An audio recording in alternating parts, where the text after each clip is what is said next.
Ethan Cole stood in the marble-floored executive suite, staring at a contract that would either save his life or destroy what remained of his dignity. The woman across the mahogany desk, his boss, Victoria Hale, watched him with eyes like polished steel, waiting for an answer to the most insane proposal he'd ever heard. Marry her for 1 year, no questions asked, and walk away debt-free. His hands trembled as eviction notices and final payment demands flashed through his mind. Outside those floor-to-ceiling windows, Chicago glittered with possibility. But all Ethan could see was the abyss he'd been circling since his father's death 6 months ago. And he was a single father. Before we dive into this incredible journey, I want to invite you to stay with me until the very end of this story. If you're enjoying it, please hit that like button and drop a comment telling me what city you're watching from. I love seeing how far these stories travel and connecting with all of you. The fluorescent lights in Ethan Cole's cubicle buzzed with the same relentless frequency as the anxiety that had taken permanent residence in his chest. 29 years old, and he'd become an expert at appearing functional while everything crumbled behind the facade. His desk was organized, his reports submitted on time, his smile professionally calibrated for every interaction. No one knew that he'd been eating ramen for 3 weeks straight, that his credit cards were maxed out, that the eviction notice tucked in his messenger bag gave him 72 hours to come up with 2 months' back rent. Cole, conference room 3, now. Ethan's head snapped up. Margaret from HR stood at the entrance to his cubicle, her expression offering nothing. His stomach dropped. Friday afternoon summons from HR were never good news. He'd been careful, hadn't he? His work was solid, his attendance perfect despite the nights he couldn't sleep, despite the creditor calls he ignored, despite the crushing weight of his father's medical debt that had swallowed his life whole. Is there, he started, but Margaret was already walking away. The walk to conference room 3 felt like a death march.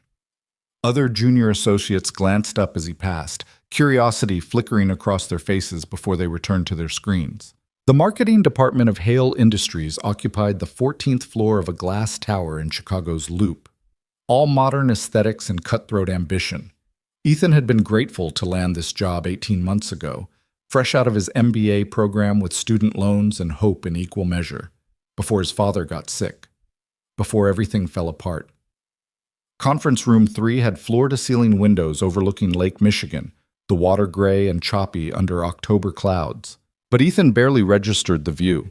His attention locked on the woman seated at the head of the glossy conference table.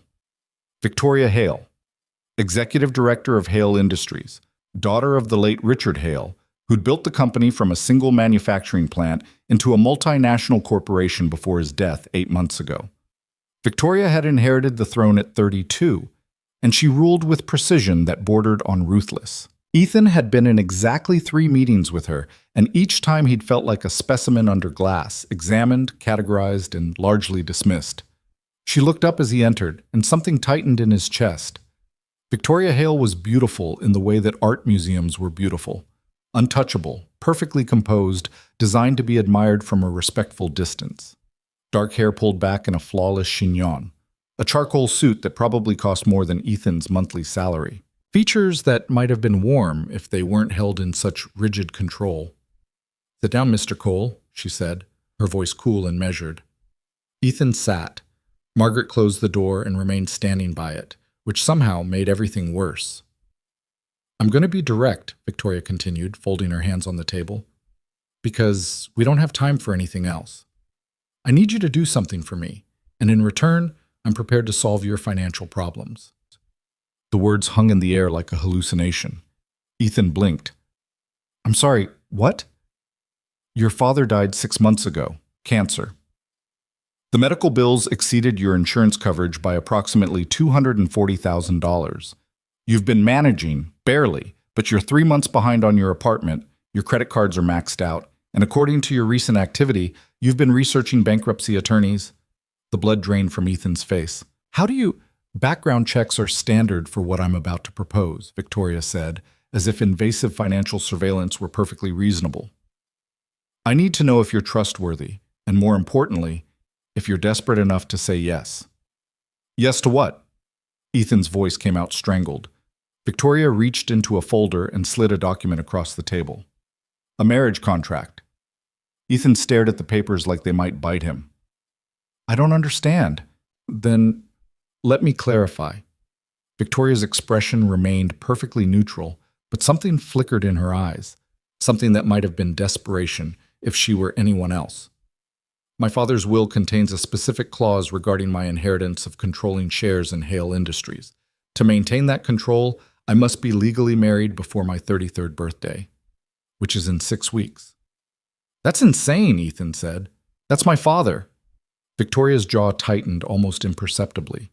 He believed marriage indicated stability and commitment. He also believed I was too career-focused to make sound personal decisions, so he built a safeguard into his estate planning. What happens if you're not married?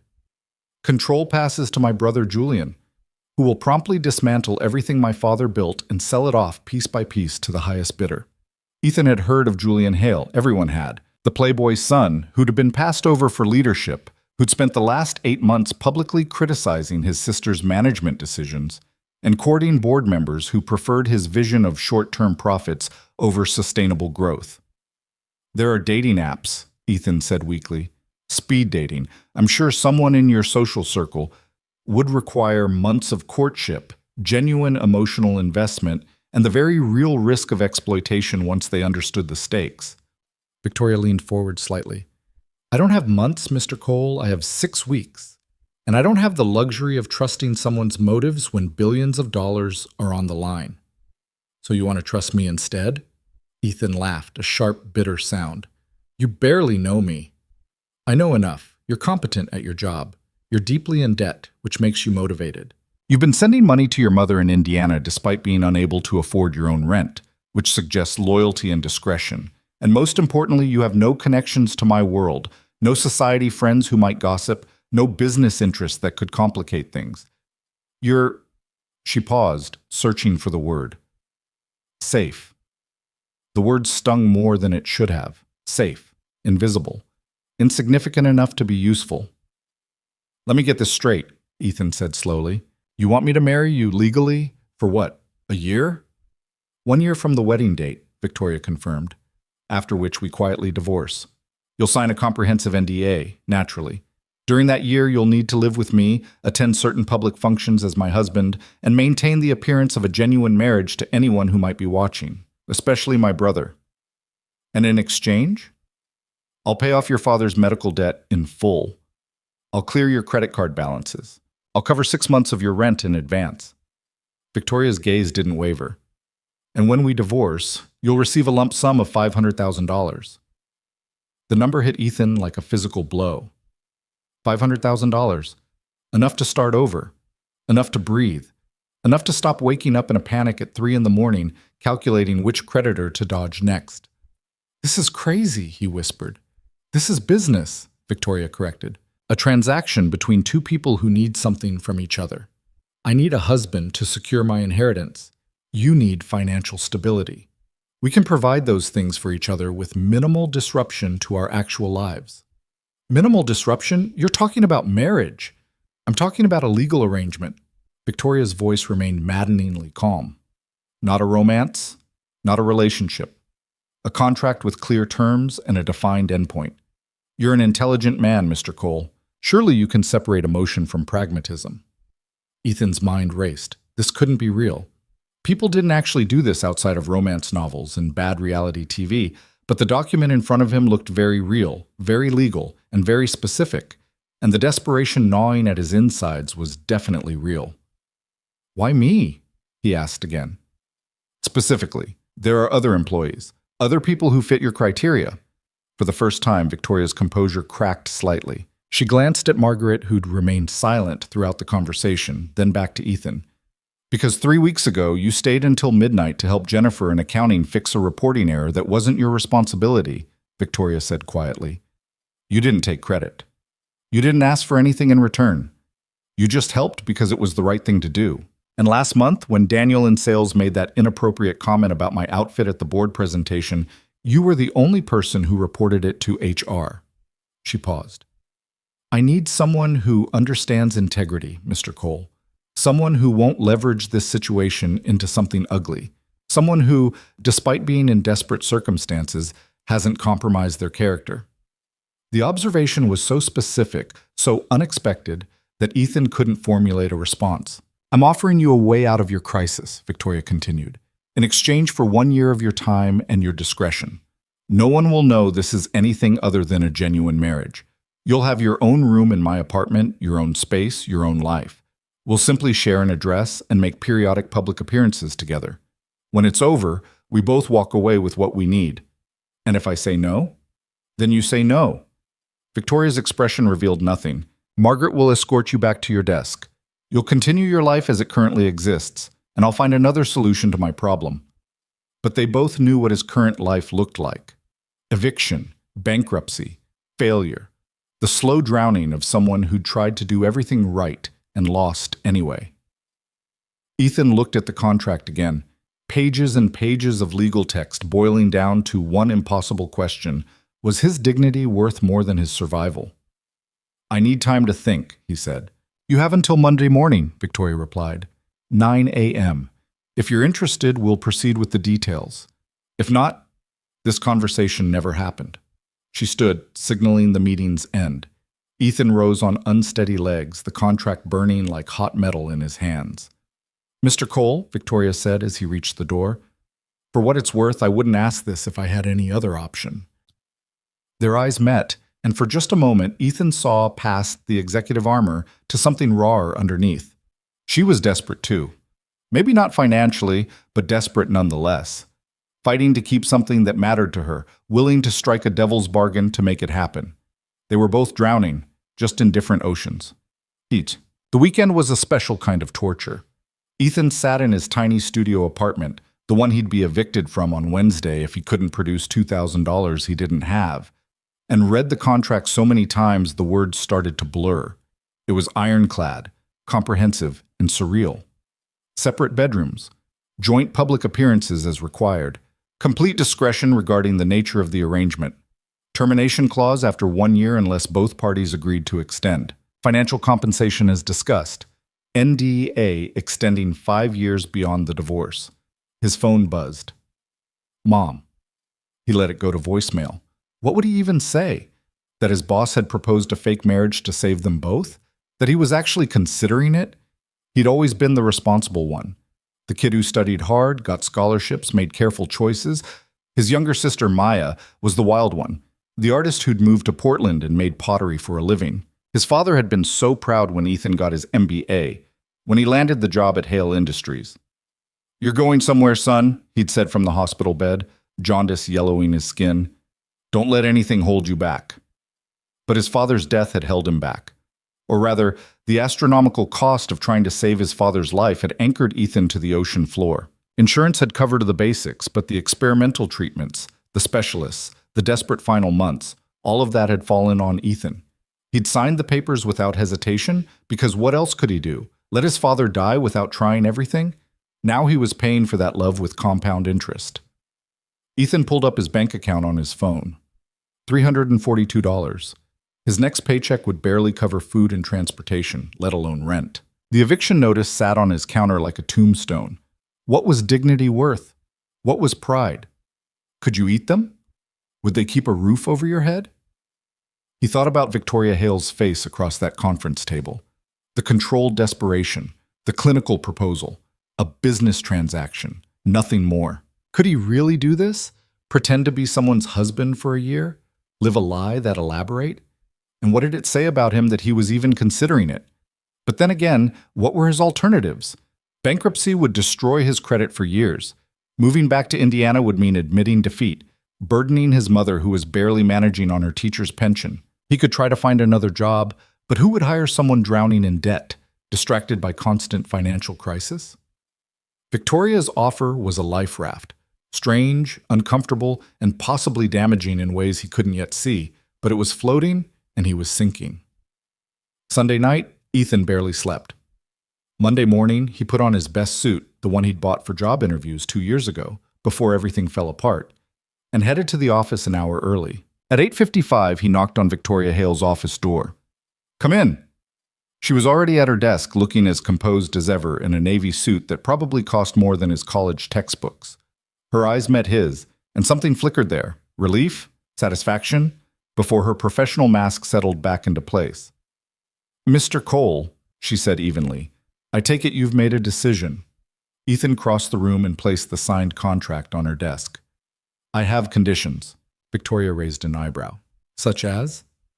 "My mother doesn't know about my financial situation. I don't want her to know. Whatever story we tell people, it can involve me being desperate or in debt." "Agreed. We'll say it was a whirlwind romance, fast, impulsive, but genuine. I want to keep my job. I'm not going to be some kept husband sitting around your apartment. I need to work." "I expected nothing less, though you may need to adjust your hours for certain social obligations. And when this is over," Ethan took a breath, "when we divorce, I don't want there to be any ambiguity. Clean break. No strings. No leverage." "That's already in the contract," Victoria said. "But I appreciate your clarity. Anything else?" "Yeah." Ethan met her gaze. "Don't make me regret this." Something softened in Victoria's expression, just fractionally. "I'll do my best not to." She stood and extended her hand across the desk. "Then we have an agreement, Mr. Cole." Ethan shook her hand. Her grip was firm, her skin cool. "I guess we do." "Good."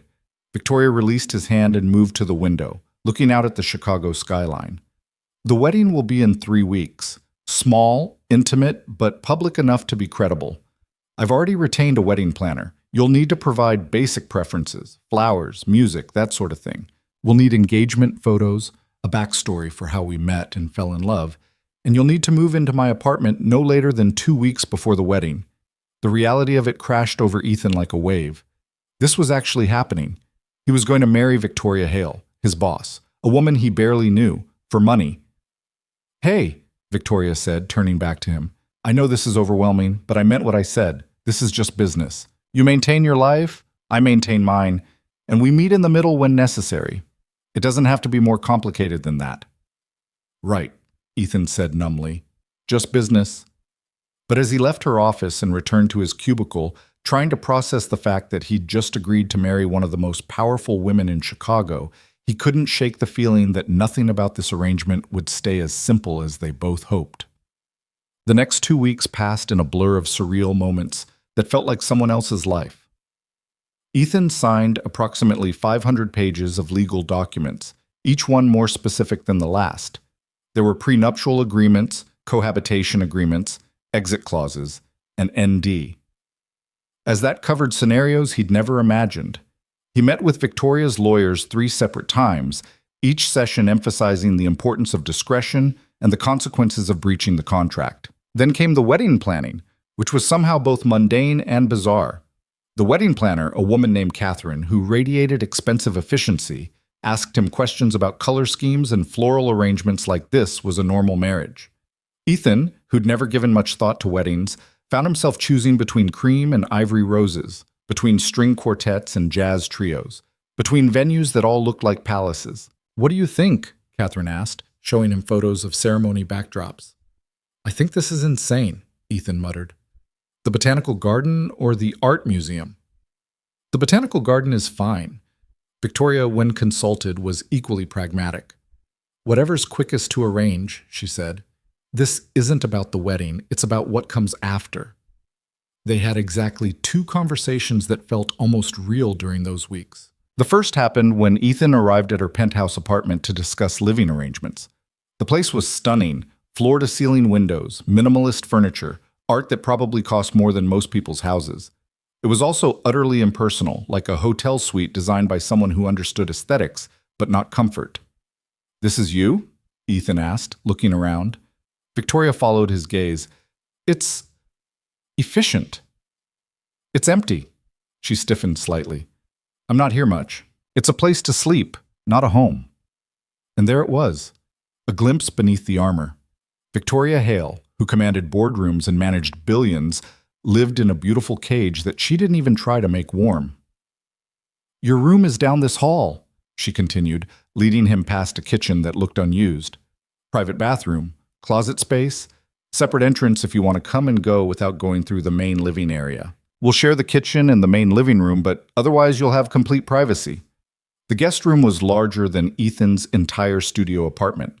Cream walls, a king-size bed, furniture that matched the rest of the apartment's expensive neutrality. "This works," Ethan said. "Good."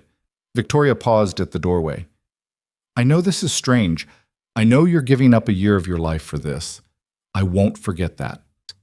It was the closest she'd come to acknowledging the weirdness of their arrangement, and something in Ethan softened slightly. She was trying, in her own controlled way, to make this bearable. The second real conversation happened 3 days before the wedding, when Ethan found Victoria on the apartment balcony at 2 in the morning. He'd gotten up for water and noticed the sliding door open, cold November air spilling inside. She stood at the railing in sweatpants and a northwestern hoodie, the most casual he'd ever seen her, staring at the city lights.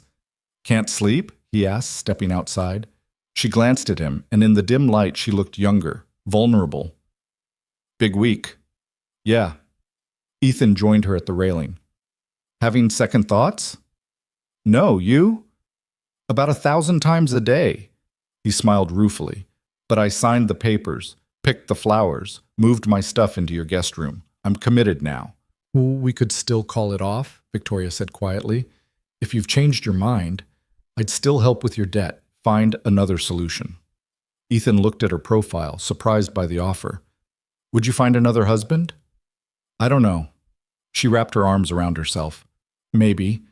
Or maybe I'd let Julian win and walk away from all of it." "You don't mean that." "Don't I?" Victoria's voice held an edge of something raw. "Sometimes I wonder if my father's company is worth this. Worth marrying a stranger. Worth fighting Julian for control of something that's just going to consume my entire life anyway." It was the most honest thing she'd said to him. Ethan didn't know how to respond, so he just stood there, sharing the cold silence. "I'm not good at this," Victoria said finally. "At letting people in, at trusting. My father built this company from nothing, and then he used it to control everything, including me. The marriage clause wasn't about my happiness. It was about his belief that I couldn't be trusted to make decisions without a man to stabilize me."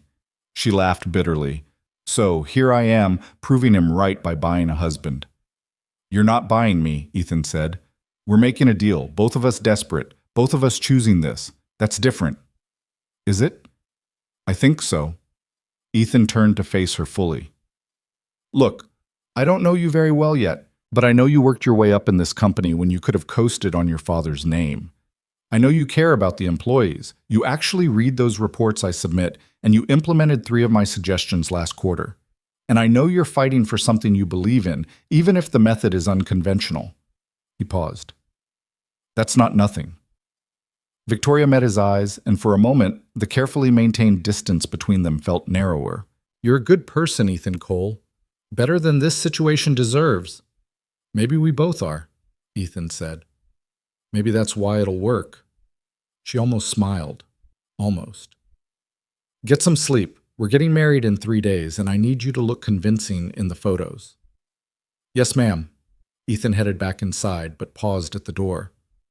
"For what it's worth, I don't think you're proving your father right. I think you're proving you'll do whatever it takes to protect what matters to you. That's not weakness. That's strength." He didn't wait for a response, but as he walked back to his room, he thought he heard her say, "Thank you." The wedding was beautiful in the way that perfectly staged events are beautiful. Lovely to look at, but somehow distant from real emotion. They'd invited 50 people, mostly Victoria's business associates, and a few strategic board members who needed to witness the marriage to make it credible. Ethan had invited his mother, his sister Maya, and 2 friends from business school who'd flown in from Indianapolis looking confused but supportive. "Are you sure about this?" Maya had asked the night before, cornering him at the rehearsal dinner. "You barely mentioned dating anyone, and now you're marrying your boss? Ethan, what's really going on?" "I love her," Ethan had said, the lie smooth on his tongue after practicing it for weeks. "I know it's fast. I know it seems crazy. But when you know, you know." Maya hadn't looked convinced, but she'd hugged him anyway. "Just promise me you're happy." "I promise." Another lie. He wasn't happy or unhappy. He was just suspended in this strange in-between space, waiting to see what came next. The ceremony took place in the Chicago Botanic Gardens greenhouse, surrounded by orchids and tropical plants that had no business blooming in late November. Victoria looked stunning in a simple white dress, her hair down for once, makeup subtle but flawless. Ethan wore a new suit that Victoria's people had provided, charcoal gray with a blue tie that matched her eyes. They stood before the officiant, a judge Victoria knew from her father's social circle, and recited vows that had been carefully crafted by the lawyers to sound romantic while remaining legally binding. Ethan's hand shook slightly as he slipped the platinum wedding band onto Victoria's finger. Her hands were steady when she returned the gesture. "You may kiss the bride," the judge said. They'd practiced this. A simple kiss, brief but believable. But as Ethan leaned in and Victoria tilted her face up to his, something unexpected happened. For just a second, as their lips met, the audience and the cameras and the entire elaborate charade fell away. It was just two people, both terrified and desperate, and trying to survive, choosing to trust each other with something precious. The kiss lasted 3 seconds. When they pulled apart, Victoria's eyes held a question Ethan couldn't quite read. Then the moment passed, and they were turning to face the applause, smiling for photos, accepting congratulations from people who thought this was real. At the reception, Ethan danced with his new wife, while a jazz trio played something slow and romantic. Victoria was a good dancer, her movements practiced and precise. "You okay?" she murmured, quiet enough that only he could hear. "Ask me in a year," Ethan replied. She almost smiled. "Fair enough." His mother caught him as he came off the dance floor, her eyes bright with tears. "She's wonderful, honey. I'm so happy for you." The guilt twisted in Ethan's chest. "Thanks, Mom. I know your father would have loved her too, the way she looks at you." His mother squeezed his hand. "That's real love, Ethan. Hold on to it." Except it wasn't real. None of this was real.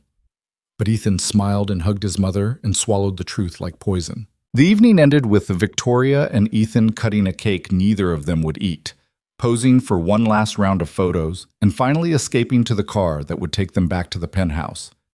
Their home, for the next 12 months. In the back of the town car, exhausted and overwhelmed, they sat in silence as Chicago's lights blurred past the windows. "Well," Victoria said finally, "we did it." "Yeah." Ethan loosened his tie. "We're married. How does it feel?" "Like I just signed my life away." He glanced at her. "You?" "Like I just secured mine." But she didn't sound triumphant. She sounded tired. "Thank you, Ethan, for doing this. I know it wasn't easy." "The hard part starts now," Ethan said. "Living it." Victoria nodded. "Living it." The car pulled up to their building. The doorman congratulated them, holding the elevator as they stepped inside. When the doors closed and they were alone again, Victoria turned to Ethan. "I meant what I said before," she told him. "You keep your space, I keep mine. We're roommates who happen to be legally married. Nothing has to change except the paperwork." But as Ethan followed her into the penthouse and headed to his separate bedroom, he couldn't shake the feeling that everything had already changed. That kiss at the altar, his mother's tears, the weight of the wedding band on his finger. This was supposed to be simple, a transaction, clean and unemotional. Instead, Ethan lay in his king-size bed in his borrowed room and stared at the ceiling, wondering what he'd really agreed to. And wondering if Victoria, in her own room down the hall, was asking herself the same question. Outside the floor-to-ceiling windows, Chicago sparkled with indifferent beauty. Inside, two strangers who were now legally bound to each other tried to figure out how to live a lie, convincing enough to fool the world. The contract had been signed. The wedding had been performed. The money had been transferred. Now came the impossible part, pretending that any of this was real while making sure their hearts never forgot it was fake. The game had begun, and neither of them knew yet what it would cost to win. The first morning of their married life, Ethan woke to sunlight streaming through windows he wasn't used to, and the disorienting realization that he was wearing a wedding ring. He stared at the platinum band for a long moment, turning his hand to watch it catch the light. 24 hours ago, he'd been a single man drowning in debt. Now he was Victoria Hale's husband, at least on paper. He found her in the kitchen, already dressed in a crisp white blouse and black slacks, her hair pulled back, reading something on her tablet while an untouched cup of coffee sat beside her. She looked up when he entered, and for a fraction of a second, something uncertain crossed her face before her usual composure settled back into place. "Good morning," she said, her tone professionally pleasant. "There's coffee. I wasn't sure how you take it." "Black is fine." Ethan poured himself a cup, hyper-aware of how domestic this should feel and how strange it actually was. "You're up early. Conference call with our Singapore office at 6. Victoria glanced at her watch. "I have about 10 minutes before I need to log on. We should probably discuss the schedule." "The schedule?" "For maintaining appearances." She pulled up something on her tablet and turned it toward him. "Catherine sent over a calendar of events we're expected to attend as a couple over the next few months. Charity galas, corporate functions, a few intimate dinners with board members. Nothing excessive, but enough to establish us as a legitimate couple." Ethan scanned the list. Nearly every weekend for the next 3 months had something scheduled. "This is a lot of togetherness." "It's necessary." Victoria's voice was matter-of-fact. "Julian will be watching for any sign that this marriage is fraudulent. We need to be seen together, looking happy, looking committed. The more public proof we have, the harder it becomes for him to challenge the legitimacy of our marriage." "Right. Of course." Ethan set down the tablet. "What about the rest of the time? When we're not performing for an audience?" Victoria met his eyes. "We live our lives. I'll be at the office most days until 7 or 8. Later, if there's a crisis. I assume you'll keep your normal schedule as well. We'll coordinate on shared spaces, kitchen, living room, but otherwise maintain our own routines. Does that work?" "It works." Ethan hesitated. "Victoria, I know we agreed this would be separate lives under one roof, but if we're going to convince people we're genuinely married, we should probably know more about each other than what's in the contract." Something flickered in her expression. "What do you want to know?" "I don't know. Normal stuff. What you like to do when you're not running a company. What you can't stand.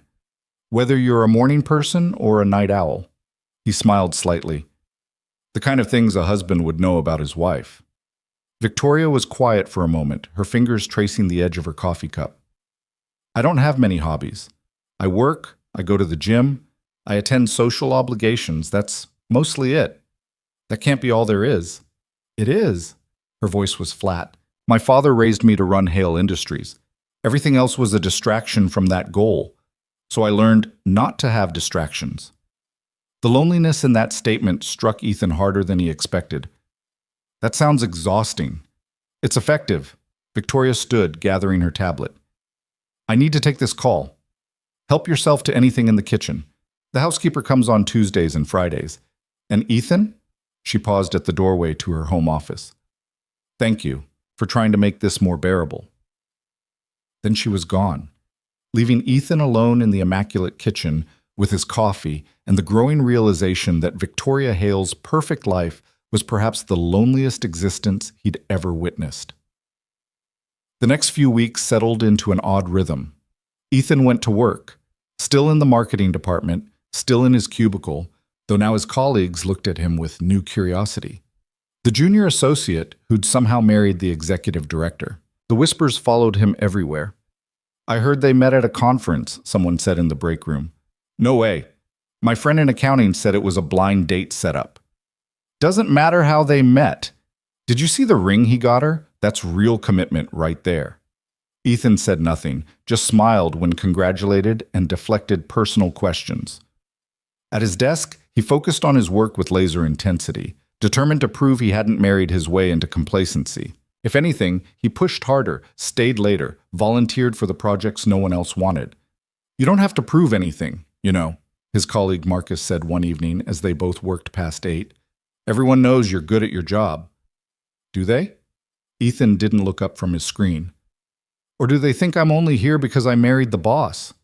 Marcus was quiet for a moment. "Maybe a little of both, but that'll change. Just keep doing what you're doing."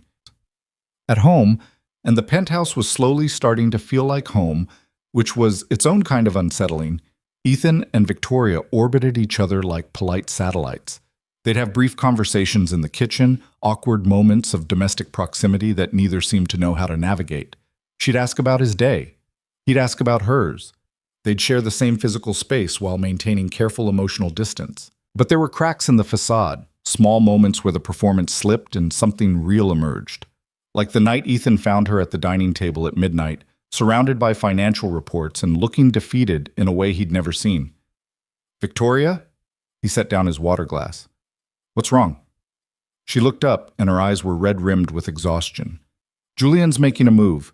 He's been talking to the board, questioning my leadership decisions, planting seeds of doubt, and some of them are listening." Ethan pulled out a chair and sat down. "What's his angle?"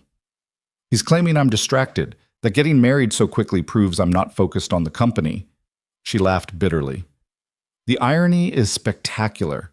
I got married specifically to protect the company, and now he's using that marriage as evidence that I'm not committed enough." "What do you need?" Ethan asked. "How can I help?" Victoria studied him for a long moment. "You're taking this seriously. The marriage. Our agreement. I wasn't sure you would."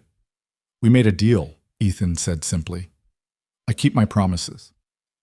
Something softened in her expression. "The board is having a dinner next Friday. Spouses are invited. Julian will be there with his latest girlfriend playing the family man who cares about tradition. We need to be better, more convincing, more together." "Then we will be." Ethan reached across the table and took her hand. It was the first time he'd touched her since the wedding, and she flinched slightly before relaxing. "We practice. We get our story straight. We make them believe this is real. And if they don't, then we make them doubt their doubts." Ethan squeezed her hand gently. "You're not alone in this, Victoria. That's the whole point of the marriage, right?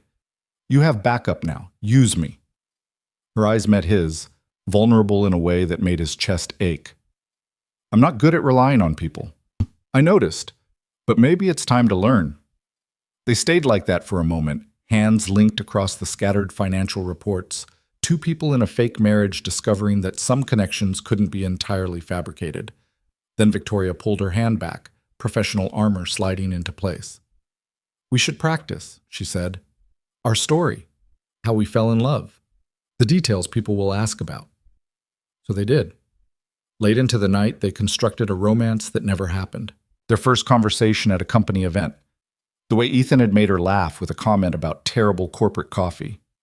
How he'd asked her to dinner and she'd said yes even though she never mixed business with pleasure. The quiet moments that built into something more. The realization that they fit together in unexpected ways. By the time they finished, the fiction was polished and intimate and almost believable. Almost. "You're a good liar," Victoria said as they finally called it quits around 2 in the morning. "I'm a good storyteller," Ethan corrected. "There's a difference." "Is there?" "I think so. Lying is about deception. Storytelling is about finding the truth inside the fiction." He stood, stretching tired muscles. "And the truth is, we're both fighting to protect what matters to us. That part's real, even if the romance isn't." Victoria looked up at him, something unreadable in her expression. "Get some sleep, Ethan. We have a performance to give on Friday." The board dinner was held at an exclusive steakhouse in River North, the kind of place where the menu had no prices and the wine list required a sommelier to navigate. Ethan wore another new suit. His wardrobe had expanded considerably since the wedding, and Victoria looked devastating in a deep green dress that matched her eyes. "Ready?" she asked as they stood outside the restaurant. Ethan took her hand, lacing their fingers together. "Let's sell this." The private dining room held 12 people, all power players in Hale Industries' orbit. Board members and their spouses, executives and their dates, and at the head of the table, Julian Hale, with a blonde woman young enough to be concerning. Julian looked like a male model version of Victoria. Same dark hair, same sharp features. But where Victoria's intensity came from discipline, Julian's came from entitlement. He smiled when they entered, but it didn't reach his eyes. "The newlyweds," he announced, raising his wine glass. "Come, sit. We were just talking about you." "Nothing too scandalous, I hope," Victoria replied smoothly, letting Ethan pull out her chair. "Just expressing surprise at the sudden nuptials." Julian's smile sharpened. "You were always so adamant about keeping your personal life separate from business, sister. What changed?" "I met Ethan." Victoria looked at him, and the warmth in her expression was so convincing that Ethan almost believed it himself. "Some things are worth changing your rules for." "How romantic.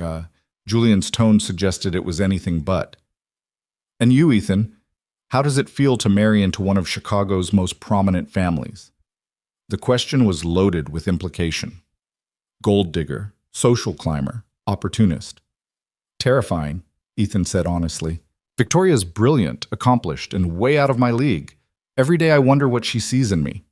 He's too modest, Victoria interjected, her hand finding his under the table. Ethan sees things other people miss. He asks the questions no one else thinks to ask. He makes me better at my job because he challenges my assumptions. It was a good deflection, turning the personal into the professional. But Julian wasn't finished. Still, it must be quite an adjustment. From a cubicle to a penthouse. From junior associate to the executive director's husband. Julian sipped his wine. Some might say it's a fairy tale. Some might say it's love, Ethan replied evenly, but I suppose that's hard to understand if you've never experienced it. The barb landed. Julian's smile froze. Victoria's hand squeezed Ethan's in warning or approval. He wasn't sure which. The dinner progressed with the careful choreography of corporate warfare disguised as social pleasantry. Board members asked pointed questions about Hale Industries' quarterly earnings. Julian made subtle digs about Victoria's management style. Victoria parried with facts and projections, her command of every detail unshakable.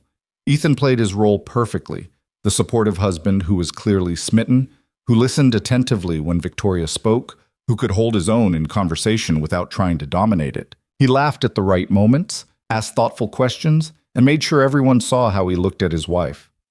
The performance was exhausting. Your husband is quite charming, one of the board members' wives said to Victoria during a lull in conversation. How did you two really meet? I've heard so many different stories. Victoria smiled, and it looked genuine. At a conference in New York last spring, I was giving a presentation on supply chain innovation, and Ethan asked a question that completely changed my perspective on the topic. Afterward, we got coffee, and then dinner, and then... She glanced at Ethan. Then I realized I didn't want him to leave. She scared me to death, Ethan added. This brilliant, beautiful woman actually wanted to have dinner with me. I thought she was pranking me. But he showed up anyway, Victoria said softly. That's when I knew he was brave enough to handle my world. The lie was so smooth, so tender, that Ethan saw the other woman's expression soften with approval. They were selling it. They were actually selling it. But Julian was watching from across the table, his eyes narrowed with suspicion. After dinner, as people mingled over brandy and cigars in the lounge, Julian cornered Ethan near the bar. Impressive performance, he said, his voice low enough that no one else could hear. You two almost had me convinced. Ethan kept his expression neutral. I don't know what you mean. Please. A whirlwind romance with my sister, the woman who's been married to her job since she was 22? Who's never had a relationship last longer than 3 months because she can't stop working long enough to actually be with someone? Julian leaned closer. This marriage is a business arrangement. I just haven't figured out what you're getting out of it yet.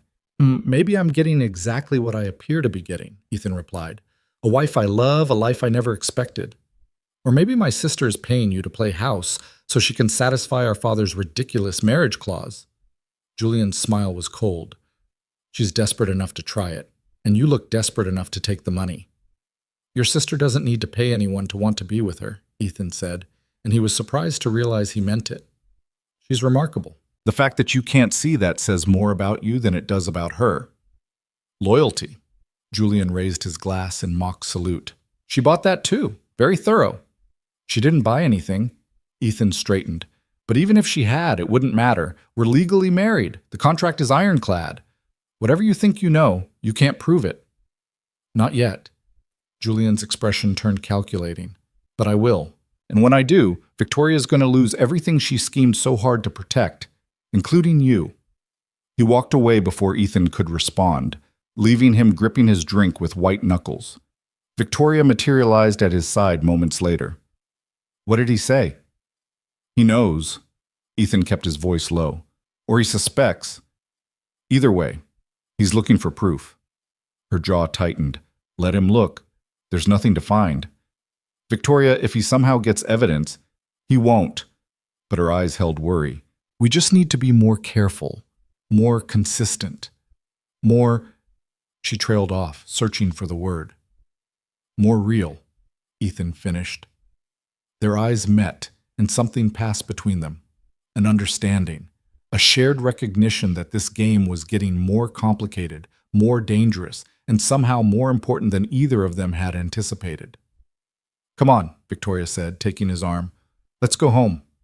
The word hung in the air. Home. As if the penthouse with its careful separation and polite distance was actually home. As if they were actually a couple heading back to their shared life, instead of two strangers playing the most elaborate roles of their lives. But as they said their goodbyes and stepped into the cold November night, Ethan found himself not entirely sure where the performance ended and reality began. The ride home was quiet. Victoria stared out the window, tension radiating from her shoulders. Ethan wanted to say something comforting, something that would ease the stress he could see building in her, but he didn't know what that would be. They weren't actually married. He didn't actually have the right to comfort her, except they were married, legally, publicly. And whatever the original terms of their arrangement, they were in this together now. "You were good tonight," Victoria said suddenly. "Really good, natural, convincing." "So were you." "I had more practice." She turned to look at him. "My whole life has been a performance. Being the perfect daughter, the perfect executive. Playing whatever role my father needed me to play. Tonight was just another variation on the theme." "Is that all this is to you?" Ethan asked. "Another performance?" Victoria was quiet for a long moment. "I don't know anymore." Back at the apartment, they shed their formal clothes for more comfortable attire. Victoria in yoga pants and an old t-shirt, Ethan in sweatpants and a hoodie. The transformation from power couple to regular people was almost jarring. "Do you want a drink?" Victoria asked, heading to the kitchen. "I think we've earned it after tonight." "Definitely." She poured them both generous glasses of wine and joined him on the couch. The first time they'd shared the living room like this, casually, without agenda. Outside the windows, Chicago glittered with its usual indifferent beauty. "Julian's not going to give up," Victoria said after a while. "He's going to keep digging, keep pushing, keep looking for cracks in our story." "Then we don't give him any cracks to find." Ethan sipped his wine. "We be the couple we're pretending to be. We learn each other's patterns, each other's habits. We make this so convincing that even if he finds the contract, it looks like a prenup instead of a business deal." "That's a lot of pretending." "Maybe." Ethan studied her profile in the dim light. "Or maybe we stop thinking of it as pretending and just live it. For the next year, we're married. We might as well act like it." Victoria looked at him, something vulnerable flickering in her eyes. "What if we forget it's pretend?" The question hung between them, heavy with implications neither of them was ready to examine. "Then we remind each other," Ethan said finally. "We made a deal. 1 year, then we walk away. That doesn't change." "Right." Victoria's voice was soft. "That doesn't change." But as they sat there in companionable silence, finishing their wine and watching the city lights, Ethan couldn't shake the feeling that something had already changed. That the careful boundaries they'd established were becoming harder to maintain. That every interaction, every shared moment, every time they played their roles for an audience, they were building something that might be too real to dismantle when the contract expired.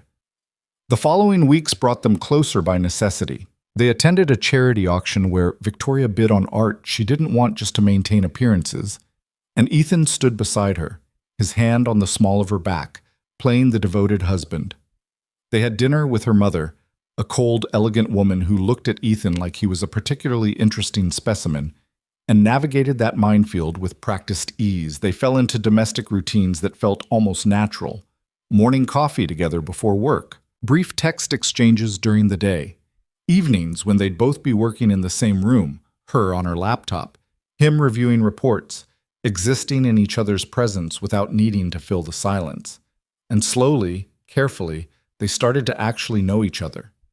Ethan learned that Victoria was terrified of failure, that her father's expectations had carved her into something brilliant but brittle. She learned that Ethan still felt guilty about his father's death, that he sent his mother money every month even though the debt was paid, that he dreamed of starting his own marketing firm someday, but didn't think he had what it took.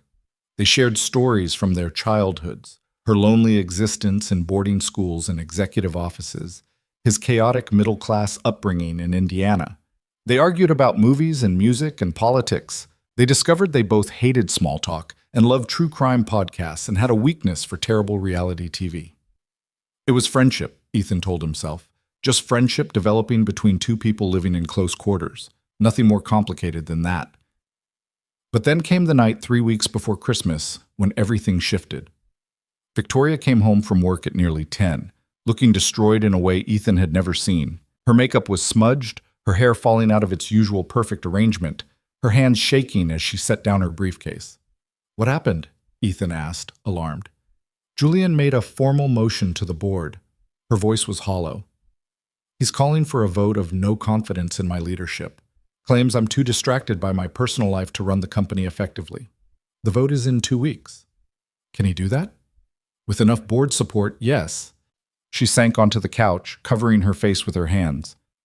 "I've been so focused on proving the marriage is real, I didn't see him building his coalition. Half the board is on his side now. If the vote passes, I'm out, and Julian takes over as CEO. Ethan sat beside her, his mind racing. "What do you need? How do we fight this?" "I don't know," Victoria's voice cracked. "I've given everything to this company. Everything. My entire life has been about being good enough, smart enough, strong enough to run Hale Industries. And now my own brother is going to take it from me because I'm married. The thing I did specifically to keep control is the weapon he's using to destroy me." Without thinking, Ethan pulled her into his arms. She stiffened for a moment, then collapsed against his chest, her carefully maintained composure finally shattering. She didn't cry. Victoria Hale didn't cry, but she shook with silent, devastating grief. "We'll figure this out," Ethan said into her hair. "I promise. We'll find a way." "You don't have to do this," she whispered. "The contract doesn't require you to actually care." "Maybe not." Ethan held her tighter. "But I do anyway." They stayed like that for a long time, crossed the line from contractual obligation into something neither of them could name. And when Victoria finally pulled back, her eyes red but dry, she looked at Ethan like she was seeing him for the first time. "Thank you," she said quietly. "For what?" "For being here. For being real, even when nothing else is." Ethan wanted to say something profound, something that would capture the shift happening between them, but all he could manage was, "always." And he meant it. Contract or no contract, performance or reality, he was in this now, completely. He just wasn't sure anymore what this actually was. The next morning, Victoria was already at her desk when Ethan woke, dressed in one of her power suits like armor, her vulnerability from the night before locked away behind professionalism. But when she glanced up and their eyes met, something passed between them. An acknowledgement of the barrier they'd crossed, the intimacy they'd shared that had nothing to do with their contract. "I've been thinking about Julian's strategy," she said, gesturing for Ethan to join her at the dining table where she'd spread out documents. "The vote of no confidence hinges on the perception that I'm distracted, that my marriage has made me less effective as a leader." "So we prove them wrong," Ethan said, pouring coffee. "Show them you're as sharp as ever. It's not about competence, it's about optics." Victoria's finger traced a line in one of the reports. "Julian's been planning stories with board members, suggesting that I rushed into marriage because I was emotional, desperate, not thinking clearly. He's painting me as compromised." Then we changed the narrative. Ethan sat beside her, close enough that their shoulders nearly touched. "What if instead of defending against his attack, we go on offense? Show the board that this marriage isn't a distraction, it's an asset." Victoria looked at him skeptically. "How?" "The Hale family Christmas party." Ethan had heard about it in passing, the annual event where Victoria entertained the company's top executives and their families. "It's in 2 weeks, right before the vote. Usually you host it alone, all business. But this year, you have a husband. We turn it into something different. Something that shows you can balance personal and professional. That you're not just the Ice Queen executive, you're a whole person who happens to be exceptional at her job." "That's risky," Victoria said, "opening my personal life to that kind of scrutiny." "Everything about this marriage is risky." Ethan met her eyes. "But we've gotten this far. We can sell this, Victoria. We can make them believe that you're stronger now, not weaker. That having someone in your corner makes you more effective, not less. She studied him for a long moment. You realize if this backfires, it won't just hurt me. Julian will come after you too. He'll dig into your background, expose the debt, make you look like exactly what he suspects you are. Let him try. Ethan's voice was steady. I'm not ashamed of where I came from or what I did to survive. And I'm not going to let him destroy you just because he's too entitled to accept that you're better at this than he'll ever be. Something fierce and grateful flickered in Victoria's expression. Okay, we'll do it your way. But we need to make this party perfect. Every detail, every interaction. It has to show them a side of me they've never seen while still proving I'm in complete control. They spent the next week planning with the intensity of a military operation. Victoria's assistant was bewildered by the sudden shift in party plans, from the usual formal cocktail reception to something more intimate and personal. Ethan worked with the event planner to transform the penthouse into something that felt like a home rather than a showroom. They brought in a Christmas tree, strung lights, added personal touches that suggested two people actually lived there together. This is strange, Victoria said one evening, watching Ethan hang stockings on the mantel. I've never decorated for the holidays. My father thought it was frivolous. It's not frivolous. It's human. Ethan stepped back to assess his work. That's what we're showing them, that you're allowed to be human and still be an incredible CEO. Victoria picked up one of the ornaments, a delicate glass snowflake. When I was little, before my mother divorced my father and married into old money, we had a small tree in our apartment. Nothing fancy, but I loved it. After the divorce, Christmas became another corporate obligation. Parties to attend, appearances to maintain. I forgot it could be anything else. Then, let's remember, Ethan said softly, even if it's just for one night. The days leading up to the party were a blur of preparation and mounting tension. Julian's campaign against Victoria intensified. More board members expressed concern about her judgment. Stories began circulating in business publications questioning her focus. The pressure built like a storm front, dark and inevitable. But through it all, Ethan stayed close. He'd show up at her office with lunch when she forgot to eat. He'd rub her shoulders when she worked late into the night. He'd remind her to breathe when the stress threatened to overwhelm her. And slowly, Victoria began to lean on him in ways that had nothing to do with their contract. I don't know how you do this, she said one night, exhausted and frustrated after another contentious board call. Stay so calm when everything's falling apart.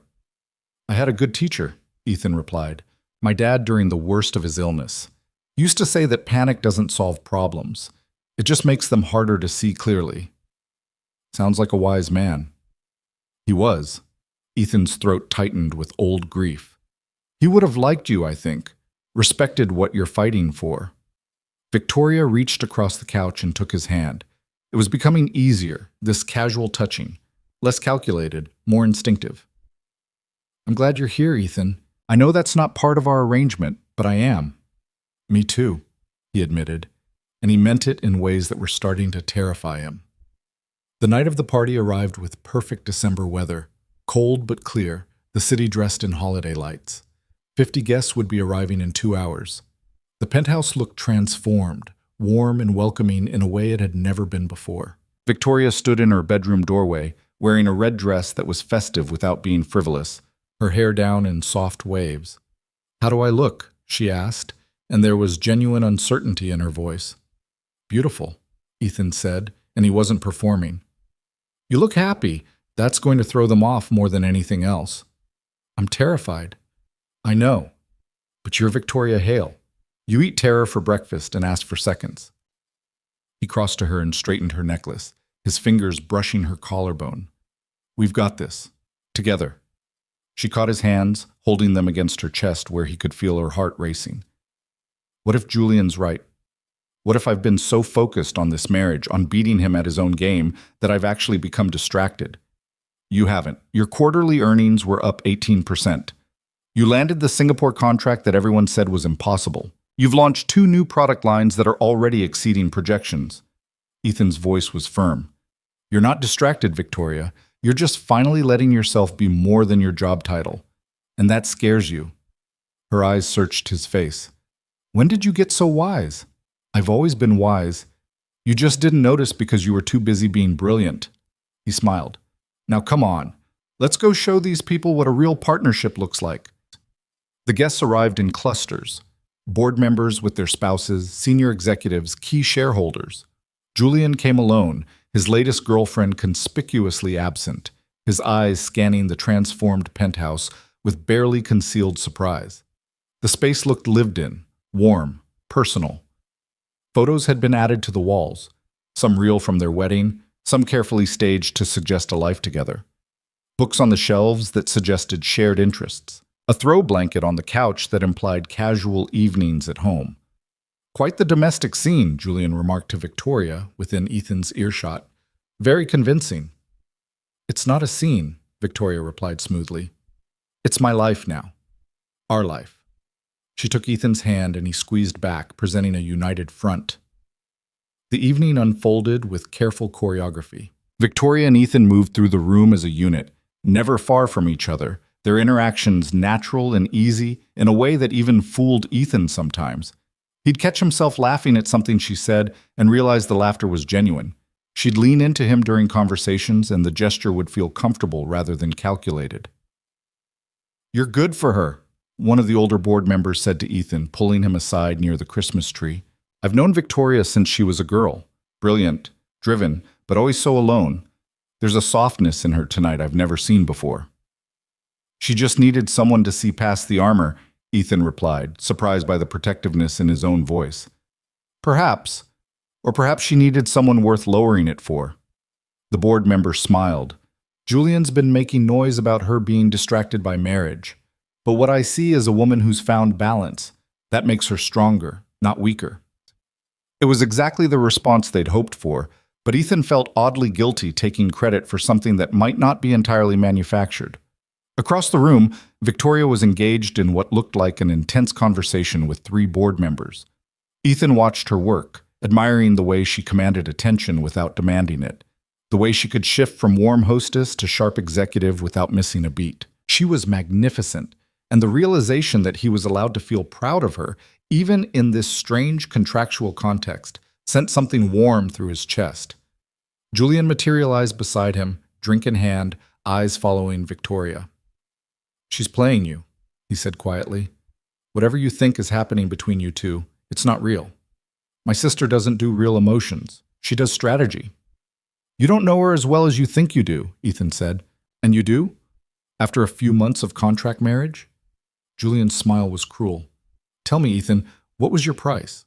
What did she pay to get you to put on this little show?" "She didn't pay me to care about her," Ethan said, and realized it was true. That part happened on its own. How touching. Julian drained his drink. "But caring won't matter when this all comes crashing down. The vote is in 3 days. I have the support I need. And when Victoria loses, your cozy little arrangement ends. Hope she's paying you well for your time." He walked away before Ethan could respond, leaving a cold knot of dread in his stomach. 3 days. They had 3 days to change enough minds to survive the vote.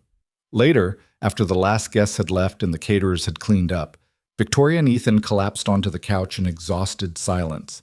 The party had gone well, better than well. The feedback had been positive, the atmosphere warm, but Julian's confidence gnawed at Ethan. "He said he has the votes," Ethan told Victoria. "He's certain he's going to win." Victoria's jaw tightened. "Then we change the math in the next 3 days." "How?" "I don't know yet." She closed her eyes, tension radiating through her body. "I've been fighting Julian my entire life. For our father's approval, for position in the company, for respect. And every single time, he's come at me with the same weapons. That I'm too emotional, too female, too something to be trusted with real power. This vote is just another version of the same fight." "Then stop fighting his fight," Ethan said. "Stop defending against his attacks and show them why you're the right choice. Not because you have to prove you're not distracted, but because you're the best person for the job, period." Victoria opened her eyes and looked at him. "You really believe that?" "Of course I do. You're the most capable person I've ever met. You see 3 moves ahead of everyone else. You care about this company and the people who work for it, not just the profit margins. Julian wants to strip it for parts and sell it off.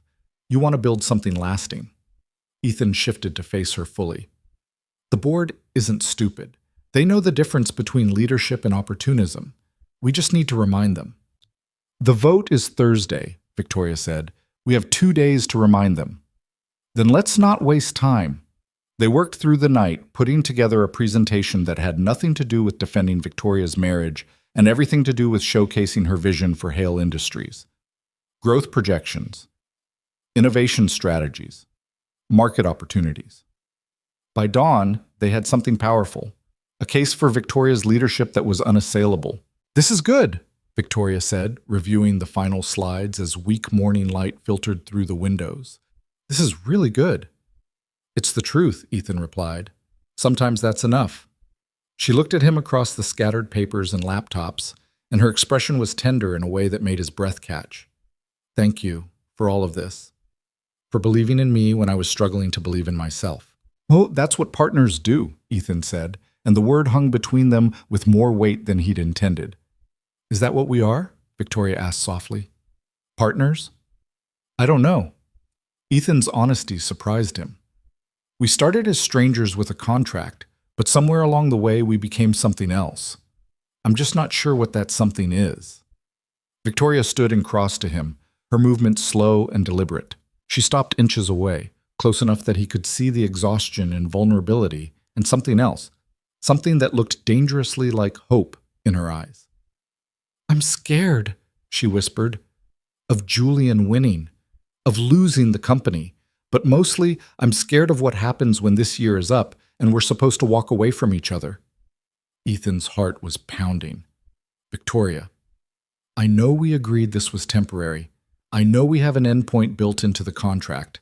But Ethan, She broke off, struggling with words that clearly didn't come easily. You've become important to me, in ways I didn't anticipate, in ways that terrify me.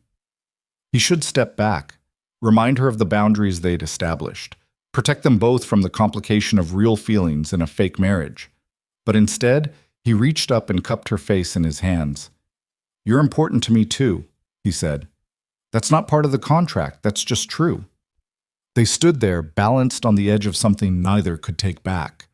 The smart thing would be to retreat, to reestablish professional distance, to remember that this was business. But Ethan was tired of being smart, tired of pretending, tired of fighting something that felt more real than anything else in his life. Can I kiss you? He asked. Not for cameras, not for show, just because I want to. Victoria's breath hitched. We agreed not to complicate things. I know. This will complicate things. I know that too. She searched his face for a long moment, and he could see her brilliant mind calculating risks, weighing consequences, trying to logic her way through an emotion that defied logic. Then she made her decision. Yes, she whispered. Kiss me. Ethan closed the distance between them slowly, giving her time to change her mind, to pull away. But she didn't. She rose up to meet him, and when their lips touched, it was nothing like the brief, performative kiss at their wedding. This was real, searching and tentative and electric with everything they'd been holding back. Victoria's hands clutched his shirt, pulling him closer. Ethan's fingers tangled in her hair, angling her face to deepen the kiss. All the tension of the past months, all the careful distance and performed affection and denied attraction came pouring out in this single moment of honesty. When they finally pulled apart, both breathing hard, Victoria's eyes were wide with something between wonder and fear. That was a mistake, she said, but she didn't let go of his shirt. Probably, Ethan agreed, his forehead resting against hers. We can't do this. Not now. Not with everything at stake. I know. The vote is in 2 days. Julian's watching everything we do. We need to stay focused. You're right. But neither of them moved. They stood there, wrapped in each other, the line between performance and reality obliterated. After the vote, Victoria said finally, after we deal with Julian and the board and all of this, we talk about what this means, what we are, what we want. Okay, Ethan said, after the vote. She kissed him again, quick and sweet and devastating. Then she stepped back, professional armor sliding into place like she was donning battle gear. I need to shower and change, she said, her voice steadier than her eyes. The board presentation is at 2. We should leave here by 1:30. Victoria, please. She held up a hand. Let me focus on getting through today. We can deal with us later. She disappeared into her bedroom, leaving Ethan standing in the living room, his lips still tingling, his heart racing, his mind a chaotic mess of want and worry. They'd just crossed a line that couldn't be uncrossed, and he had no idea if that was the best or worst thing he could have done. The next 48 hours passed in a haze of tension and strategy. Victoria presented her case to the board with devastating precision, dismantling every argument Julian had made against her leadership. Ethan sat in the audience, watching her command the room, and felt pride so fierce it was almost painful. But Julian wasn't finished. He called a private meeting with several board members, wielding whatever influence and promises he'd been stockpiling. The vote remained too close to call. On Thursday morning, the day of the vote, Ethan woke to find Victoria already gone. She'd left a note on the kitchen counter in her precise handwriting. Meeting with the board starts at 9, couldn't sleep, didn't want to wake you. Thank you for everything. Whatever happens today, I'm grateful you're in my corner. V. Ethan checked his watch. 7:15. The vote would be over by noon. The next 5 hours would determine Victoria's future, and possibly theirs. He showed up at Hale Industries at 8:30, ignoring the curious looks from other employees as he took the elevator to the executive floor. Victoria's assistant looked surprised to see him. Mr. Cole, the board meeting is closed session. Even spouses aren't. I know, Ethan interrupted. I'm not here for the meeting. I'm here for after. Whatever happens, she shouldn't be alone. The assistant's expression softened. I'll let her know you're waiting. Ethan settled into one of the chairs outside the boardroom, prepared for a long wait. Other executives passed by, some nodding in acknowledgement, others pretending not to see him. He could feel the speculation, the gossip. The junior marketing associate who'd somehow married the boss and now sat outside her boardroom like a loyal dog. Let them talk. None of it mattered. At 9, the board members filed into the conference room. Julian arrived last, shooting Ethan a triumphant smile that made his blood boil. Then the doors closed, and there was nothing to do but wait. 10 o'clock came and went, then 11. Ethan's coffee had long gone cold. His phone buzzed with messages from work colleagues asking if he had any insight. He ignored them all. At 11:45, the conference room doors opened. Board members emerged looking exhausted and tense. Some avoided Ethan's eyes. Others nodded with what might have been respect or sympathy. Julian exited looking furious, which gave Ethan the first flicker of hope. If Julian was angry, maybe the vote hadn't gone his way. Finally, Victoria appeared. Her face was carefully neutral, revealing nothing. Her eyes found Ethan's across the corridor, and for a moment neither moved. Then she smiled. Small, tired, but genuine. She'd won. Ethan was on his feet and crossing to her before conscious thought kicked in. He pulled her into his arms, right there in the executive corridor with half the board watching, and held her tight.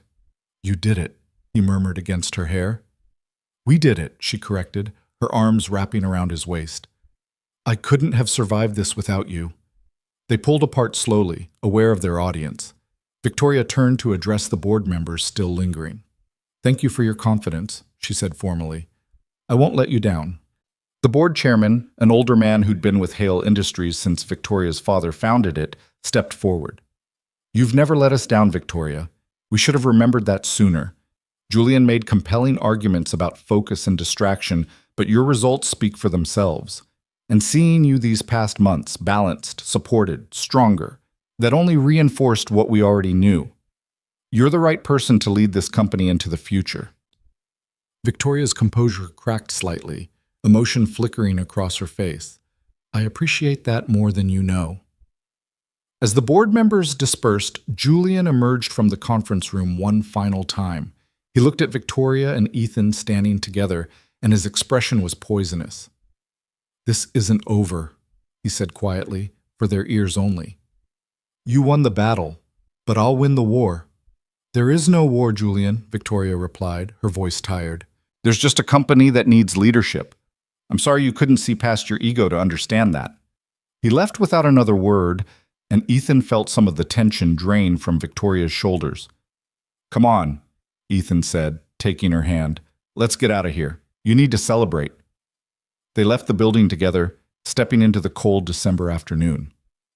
Snow had started to fall, light flurries that caught in Victoria's dark hair. She tilted her face up to the sky, and Ethan saw something he'd never seen before. Pure, unguarded relief. "I can't believe we pulled it off," she said. "I never doubted you." She looked at him, and the expression in her eyes made his chest tight. "Liar. But I love you for saying it anyway." The words hung in the air between them. Love. She'd said it casually, maybe not even consciously, but Ethan heard it echo in his mind, in his heart, in every cell of his body that had been pretending this was just a contract, just business, just survival. "Victoria," he started, but she pressed her fingers to his lips. "Not here. Not now." She glanced around at the busy Chicago street, people hurrying past them in the snow. "Take me home, and then we talk about everything." Home. The penthouse that had started as a cage and somehow transformed into a sanctuary.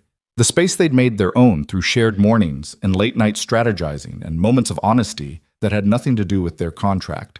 "Okay," Ethan said, "let's go home." They rode the elevator to the penthouse in charged silence, the air between them crackling with everything unsaid. Victoria stood on one side, Ethan on the other, both hyper-aware of the distance and what would happen when they closed it.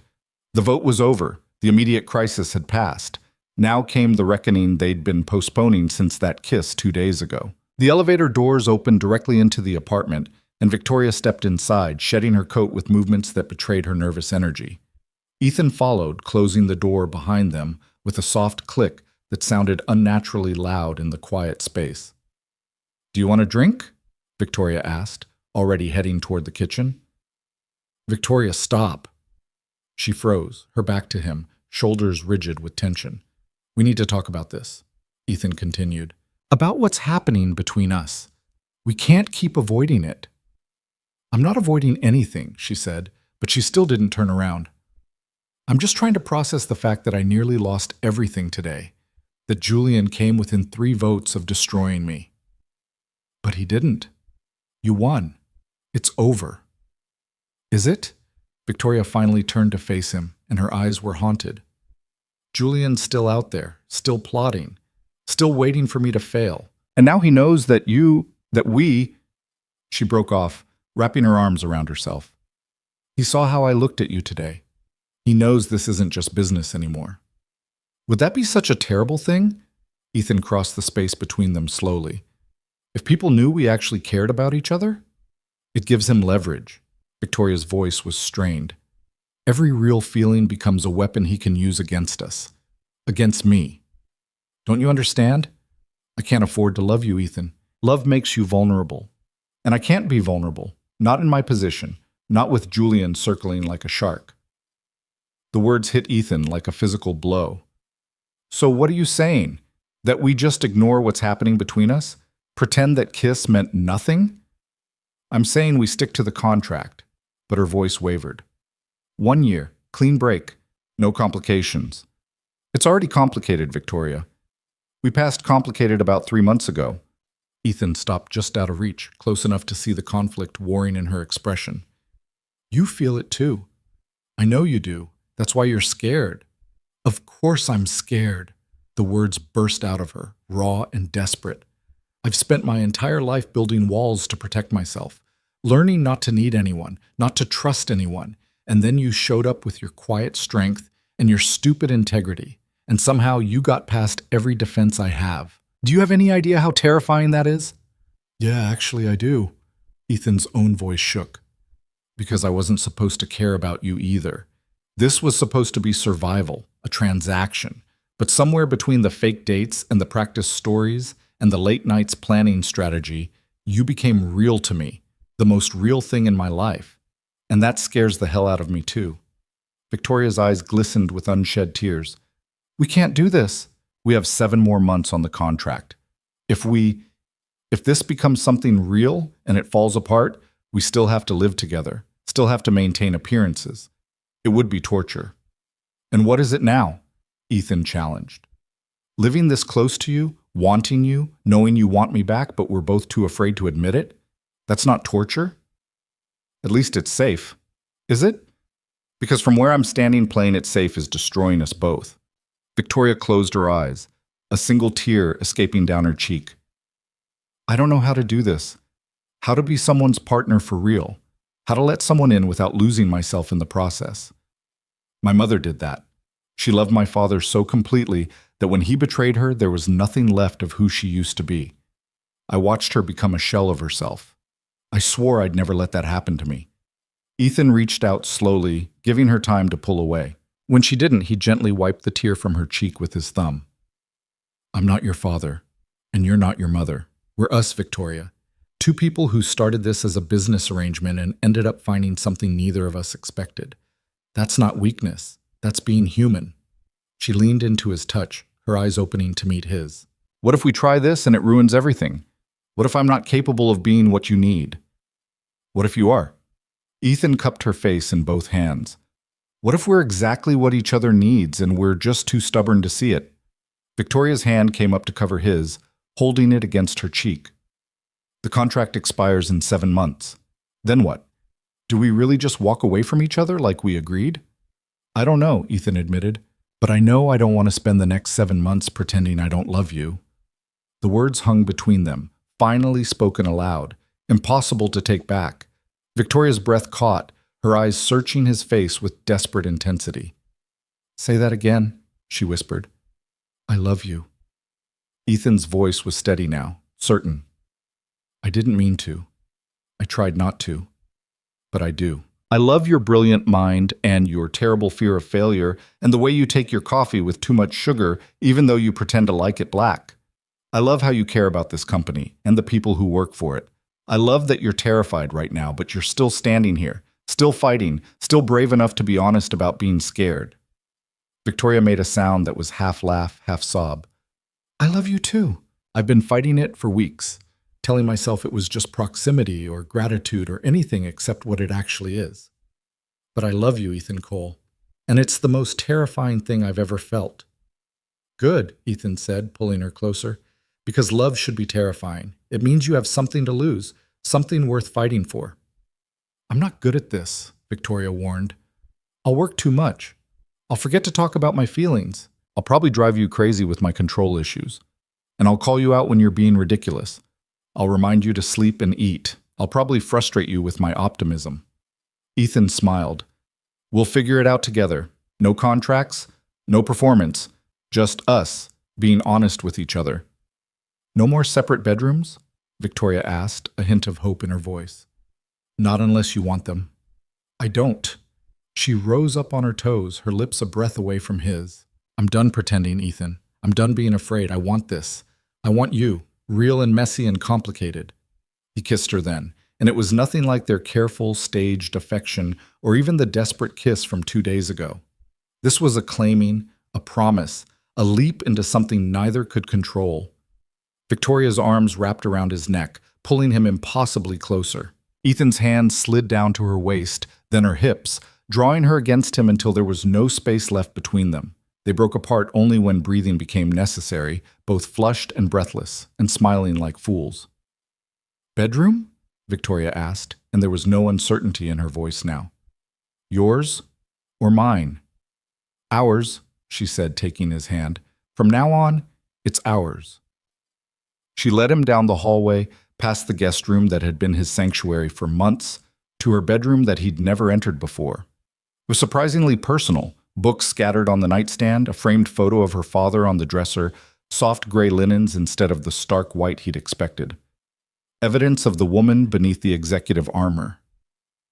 I've never brought anyone here, Victoria said quietly. This has always been my space, mine alone. We can go slow, Ethan offered, though every cell in his body was screaming to touch her. We don't have to. She silenced him with a kiss, her fingers already working the buttons of his shirt.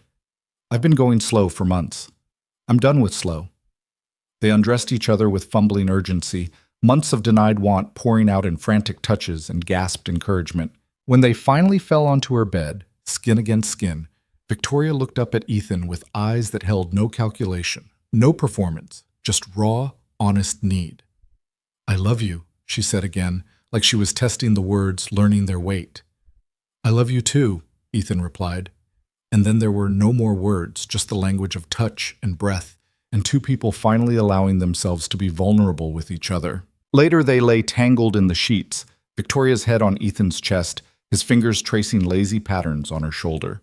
The afternoon light had faded to evening, the city lights beginning to sparkle outside the windows. "We should talk about the practical stuff," Victoria said eventually. "The contract. What this means for the next 7 months." "We could just rip it up," Ethan suggested. "Turn this into a real marriage instead of a business arrangement." Victoria lifted her head to look at him. "And if it doesn't work out? If we're terrible at being a real couple? Then we figure that out together. But at least we'd be trying for the right reasons instead of just running out of clock." Ethan brushed a strand of hair from her face. "I meant what I said earlier. I don't want to spend the next 7 months with an expiration date hanging over us." "What are you proposing?" "That we forget the contract exists. We're married. Let's be married. No timeline, no exit strategy. Just two people who love each other trying to build something real." Victoria was quiet for a long moment, her fingers tracing the wedding band on his finger that he'd worn for months as a prop and now felt like the most genuine thing he owned. "That's terrifying," she said finally. "I know. What if I mess this up? What if my neuroses about control and work and my father's impossible expectations ruin what we have?" "Then we work through it, together. That's what marriage is supposed to be, right? Not a contract with penalties for breach, but a partnership where you help each other through the hard stuff." Victoria smiled, soft and genuine. "When did you become such a romantic?" "Probably around the time I fell in love with my fake wife." Ethan pulled her closer. "So, what do you say? Want to try being really married to me?" "Yes," Victoria whispered. "Yes, I want that. I want you. I want us to be real." They sealed the agreement with a kiss that was sweet and slow and full of promise. No lawyers needed, no signatures required. Just two people choosing each other. The next few weeks unfolded with the strange adjustment of shifting from performance to reality. They moved Ethan's things into Victoria's bedroom, transforming the space from hers to theirs. The guest room became an office where Ethan could work when he needed quiet. They established new routines. Morning coffee together while reading the news, Victoria's head on Ethan's shoulder. Evening walks along the lakefront when her work stress got too intense. Sunday mornings in bed, ignoring the world in favor of each other. It wasn't perfect. Victoria did work too much, disappearing into her home office at odd hours and forgetting to eat. Ethan sometimes felt overwhelmed by her intensity, by the demands of being married to someone whose job consumed her life. They had their first real fight 3 weeks in, when Victoria missed a dinner they'd planned because a crisis at work took precedence. "You said things would be different," Ethan said, frustration leaking into his voice. "That this would be real. But it feels like I'm still competing with Hale Industries for your attention." "That's not fair," Victoria shot back. "You knew who I was when you married me. You knew this company was my priority." "I thought I was your priority too." The words hung between them, sharp and painful. Victoria's expression shifted from defensive to stricken. "You are," she said quietly. "You are, Ethan. I'm terrible at balancing things, at making space for personal life when work is screaming for attention." "Then let me help you," Ethan said, his anger deflating. "That's what I'm here for, not to compete with your work, but to help you manage it, to remind you that you're allowed to have a life outside that building." Victoria crossed to him, taking his hands. "I'm sorry. You're right. I get so consumed by the company that I forget there's more to life than board meetings and quarterly reports. Teach me how to do better, please." They worked through it, establishing boundaries and expectations. Victoria committed to being home by 7, 3 nights a week, no exceptions. Ethan promised to be patient with her learning curve, to remember that she'd spent 32 years prioritizing work over everything else, and changing that pattern would take time. And slowly, it got easier. Victoria started delegating more, trusting her team to handle crises without her constant oversight. Ethan found ways to support her work while maintaining their personal time, offering strategic insight when she needed a sounding board, but also knowing when to pull her away from her laptop and remind her to live. They celebrated small victories. A quiet dinner out where Victoria didn't check her phone once, a lazy Saturday where they did nothing but watch movies and make love and exist in each other's presence. They learned each other's patterns, each other's needs, each other's love languages. Victoria showed her care through action, making sure Ethan's favorite coffee was always stocked, handling a work conflict he'd been stressing about, surprising him with tickets to see his sister in Portland. Ethan showed his through presence, sitting with Victoria during late-night work sessions, rubbing her feet after long days in heels, reminding her she was more than her accomplishments. "I never thought I could have this," Victoria said one night in February, wrapped in Ethan's arms as snow fell outside their windows. "A relationship that doesn't feel like another obligation. Someone who makes me want to be home instead of at the office." "You deserve it," Ethan replied. "You deserve to be loved for who you are, not what you can do or achieve." "I'm still learning to believe that." She tilted her head up to look at him. "But you make it easier." They were so wrapped up in their private happiness that they almost missed the warning signs. It started with small things. A business journalist asking pointed questions about Victoria's marriage timeline during a press conference. Whispers among board members about the sudden transformation from Ice Queen executive to devoted wife. Julian's carefully orchestrated campaign of doubt, planting seeds wherever he could reach. Then came the email that changed everything. Ethan was at work when his phone buzzed with an urgent message from Victoria. "Come home. Now. Emergency." He left immediately, his heart pounding with dread. The ride up the elevator felt like an eternity. He found Victoria in the living room, laptop open, her face pale with shock. "What happened?" he asked. Wordlessly, she turned the screen toward him. It was an email from an anonymous sender addressed to the entire Hale Industries board of directors. And attached to it was a document that made Ethan's blood run cold. Their marriage contract. The original one, with all its clinical language about financial compensation, terms of service, and expiration dates. Every clause that proved their marriage had started as a business transaction was laid out in damning black and white. "How did they get this?" Victoria's voice was hollow. "The only copies were in my lawyer's secure files and the safe in my office. No one had access except Julian," Ethan finished. "He must have broken into your office, found the safe combination somehow. The board has had this for 3 hours." Victoria's hands were shaking. "I've had 17 calls already. They're demanding an emergency meeting tomorrow morning. Julian's calling for another vote of no confidence based on fraud and deception." Ethan felt like the ground was dissolving beneath him. "What do we do?" "I don't know."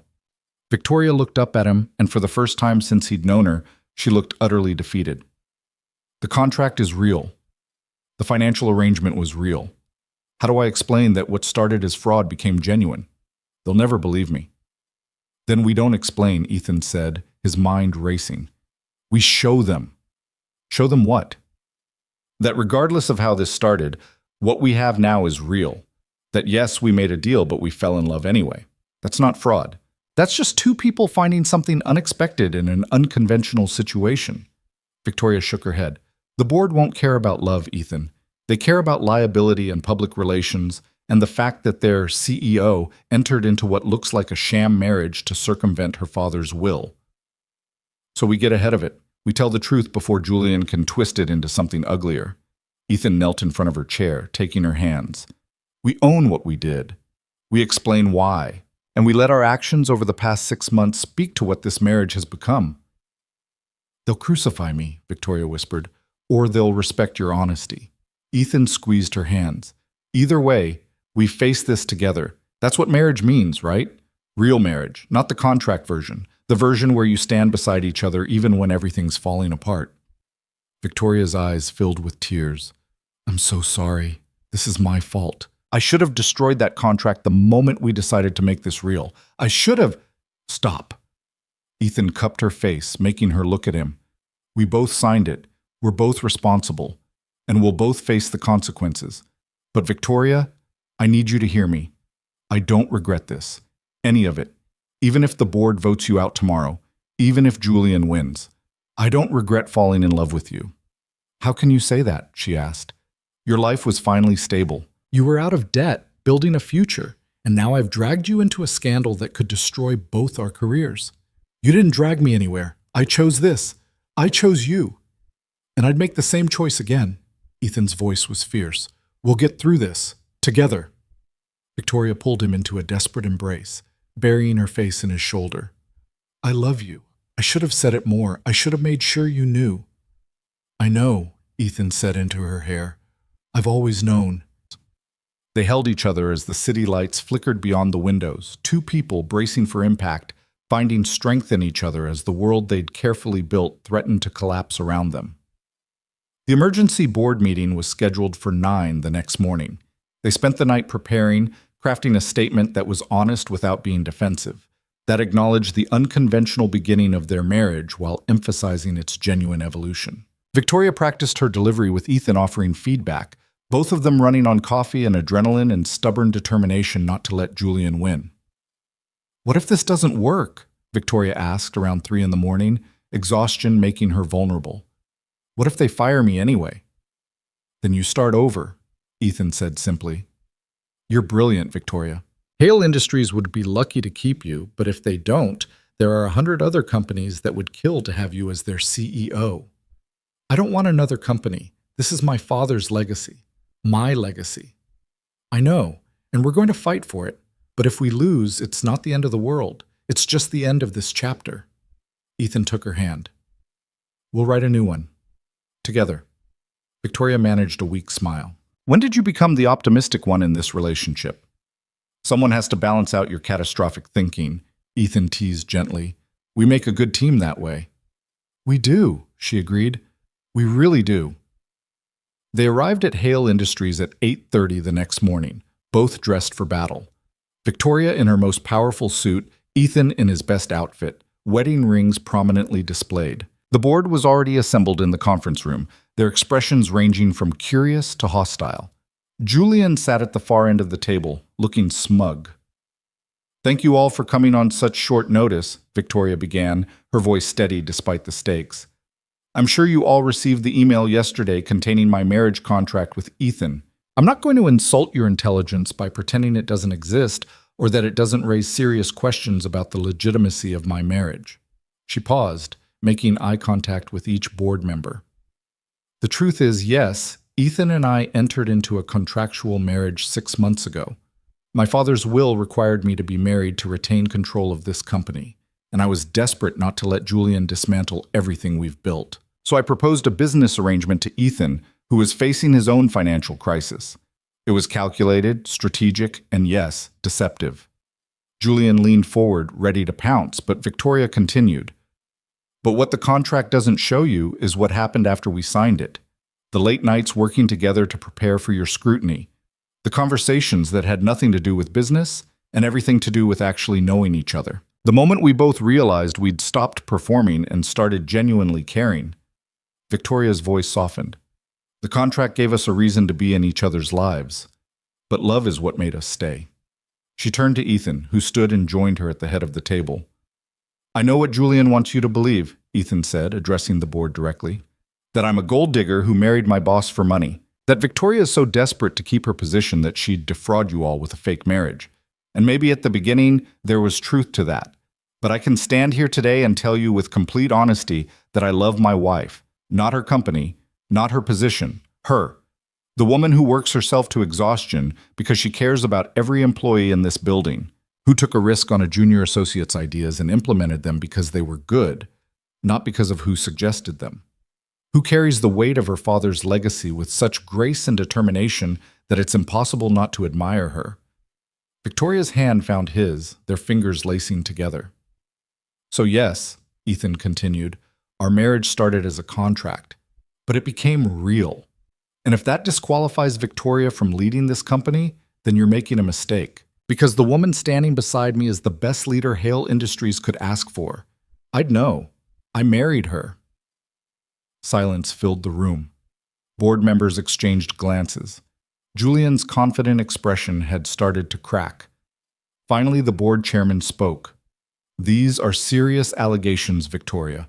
You understand that entering into a fraudulent marriage to satisfy your father's will could have legal implications. Not just for your position here, but potentially criminal charges." "I understand," Victoria said, "and I'm prepared to face whatever consequences you deem appropriate. But I want to be clear, the only fraud here was my belief that I could keep my heart separate from this arrangement. Everything else, my commitment to this company, my marriage to Ethan, my leadership, that's all genuine." Another board member, a woman who'd been with the company for 20 years, spoke up. "I've watched you navigate this company through tremendous challenges these past months, Victoria. Your quarterly earnings are the highest they've been in 5 years. Employee satisfaction is up. You've secured contracts that your father spent years trying to land. If your marriage was a distraction, I certainly can't see the evidence of it in your performance." "The question isn't her performance," Julian interjected. "The question is her integrity. She lied to all of us. She manipulated the terms of our father's will. That's not leadership. That's deception." "You want to talk about integrity?" Victoria turned to face her brother. "You've spent the last 6 months trying to undermine me at every turn, spreading rumors, courting board members with promises you have no intention of keeping. You broke into my office to steal private documents. And why? Not because you think you'd be a better CEO, but because you can't stand that our father chose me over you." Julian's face flushed with anger. "He chose you because you were easier to control, because you'd never question his decisions or challenge his authority. He knew I'd actually innovate instead of just maintaining his status quo." "No," Victoria said quietly. "He chose me because I love this company. You love what it can do for you. There's a difference." The room fell silent again. The board members were clearly torn, weighing Victoria's admission against her results, her deception against her honesty in coming clean. "I move that we table the vote of no confidence," the board chairman said finally, "and instead appoint an independent committee to review the circumstances of Victoria's marriage, the legal implications, and her fitness to continue as CEO. We'll reconvene in 2 weeks with their findings." It wasn't a win, but it wasn't a loss either. It was a reprieve. "Thank you," Victoria said. "I appreciate your willingness to hear me out." As the board members filed out, several stopped to speak quietly with Victoria, some offering support, others asking pointed questions. Julian left without a word, his earlier confidence replaced with barely contained rage. When they were finally alone in the conference room, Victoria sagged against the table, exhaustion catching up with her. "We bought ourselves 2 weeks," she said. "That's something." "That's everything," Ethan corrected. 2 weeks to prove that what we have is real, that you're still the right person for this job." Victoria looked at him, her eyes red with unshed tears. "What if it's not enough?" "Then we figure out what comes next. Together." Ethan pulled her into his arms. "But Victoria, I meant what I said in there. I love you, not your title, not your company. You. And whatever the board decides, that doesn't change." She clung to him, and he felt her shake with silent sobs she'd been holding back throughout the entire meeting. "I'm so tired of fighting, of having to prove myself over and over again, of never being enough no matter what I accomplish." "Then stop," Ethan said into her hair. "Stop trying to be enough for everyone else, and just be yourself. That's all I need. That's all that matters." They stood there in the empty conference room, two people who'd started as strangers with a contract and become something infinitely more precious, holding each other as the future hung in uncertain balance, drawing strength from the only thing they knew for certain. Whatever came next, they'd face it together. The 2 weeks that followed were the longest of Victoria's life. The independent committee conducted interviews with everyone who had interacted with her and Ethan over the past 6 months, colleagues, friends, even the doorman of their building who'd witnessed their comings and goings. Every moment of their relationship was scrutinized, dissected, analyzed for authenticity. "They interviewed Marcus today," Ethan told Victoria one evening as they sat on the couch, too exhausted to do anything but exist in each other's presence. "Asked him if he thought our marriage was real, if he'd noticed changes in me since the wedding. What did he say? That I smile more now, that I seem happier, more grounded, that he's never seen me look at anyone the way I look at you." Ethan took her hand. He said it was obvious we're in love, contract or no contract. Victoria leaned her head on his shoulder. "The committee interviewed my assistant. She told them about all the times you brought me lunch when I forgot to eat, how you'd text me reminders to drink water during long meetings. She said you care for me in ways that can't be faked." "Because it's not fake," Ethan said simply. "It never was, not really. Even when we were pretending, there was something real underneath."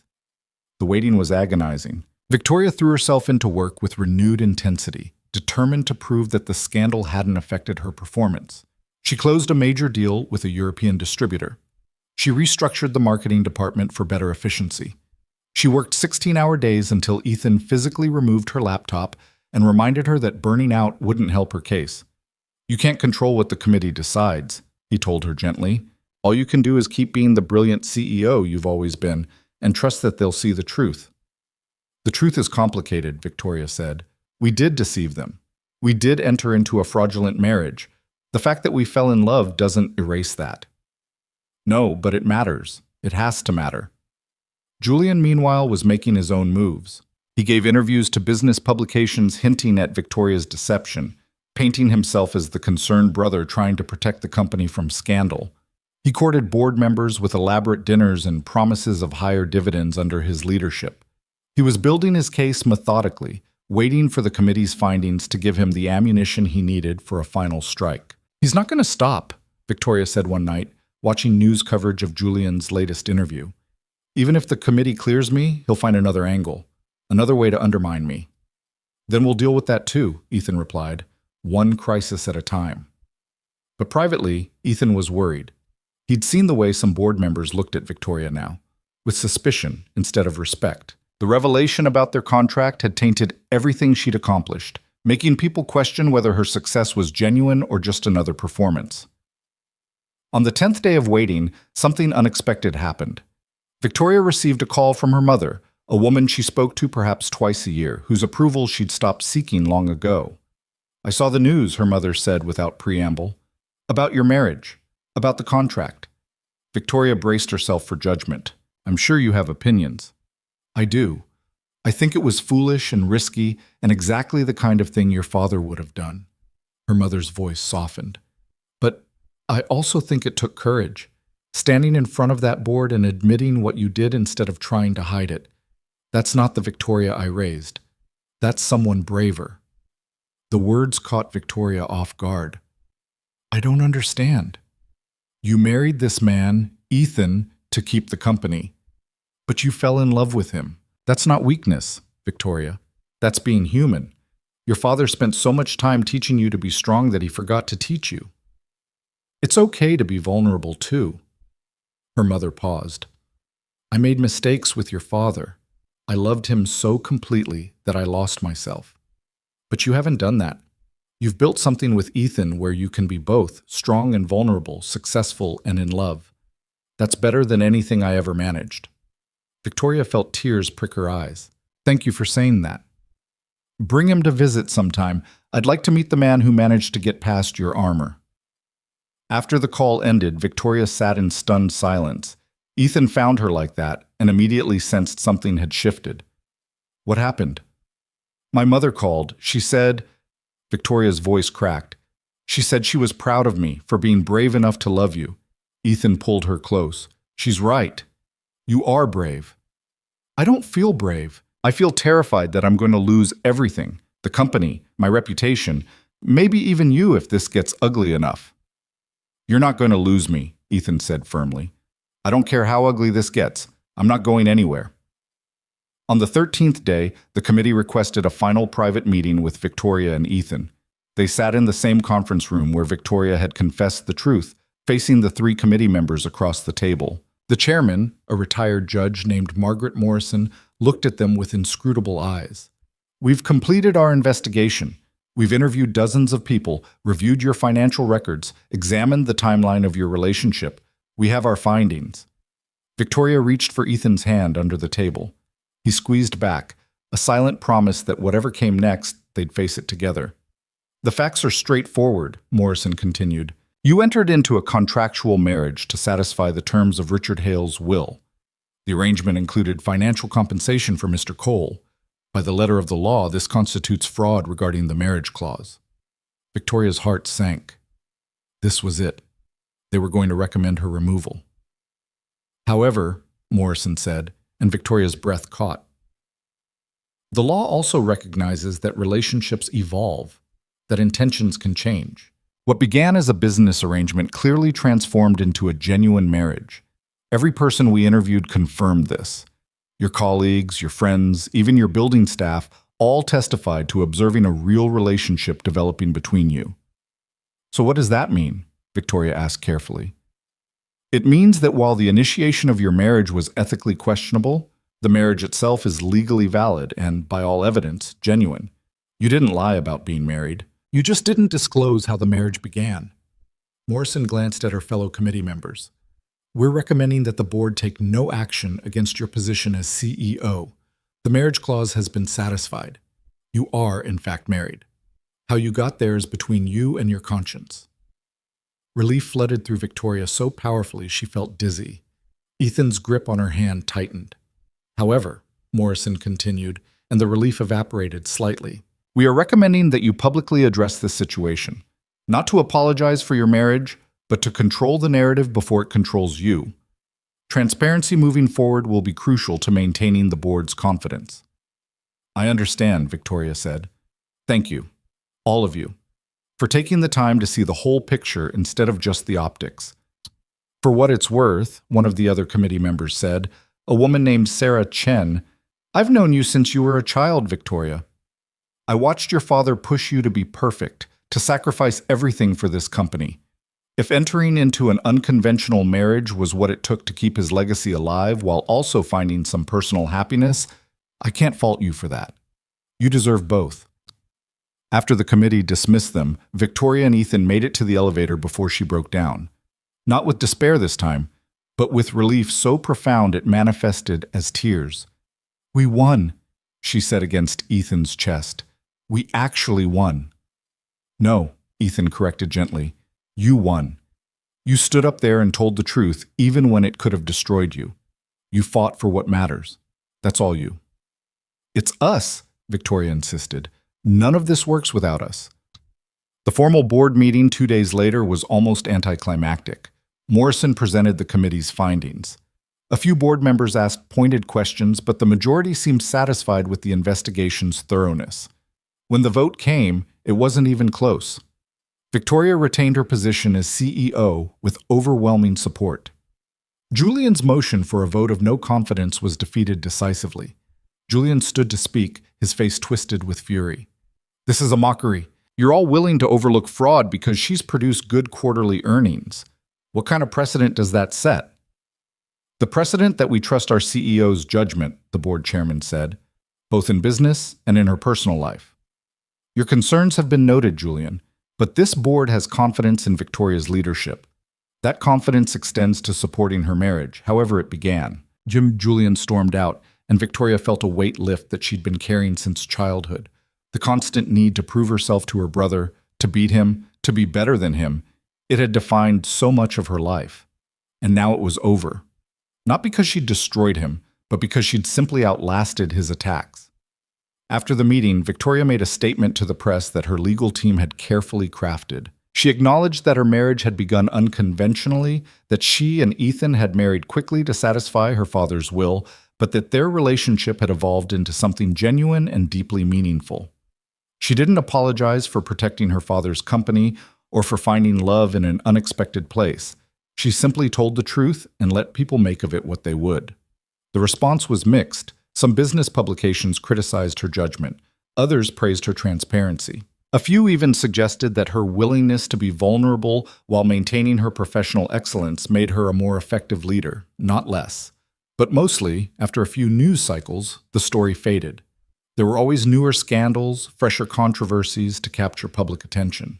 Life slowly returned to something resembling normal. Victoria continued leading Hale Industries with renewed confidence. Ethan got promoted to senior associate in the marketing department.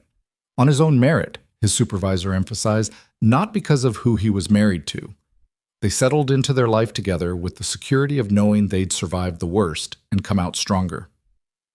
One evening in early spring, nearly a year after their wedding, they sat on the penthouse balcony watching the sun set over Lake Michigan. The contract that had brought them together sat on the table between them, retrieved from Victoria's safe for what she'd said would be its final appearance.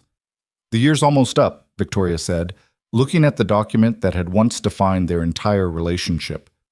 According to this, we could walk away from each other in 3 weeks.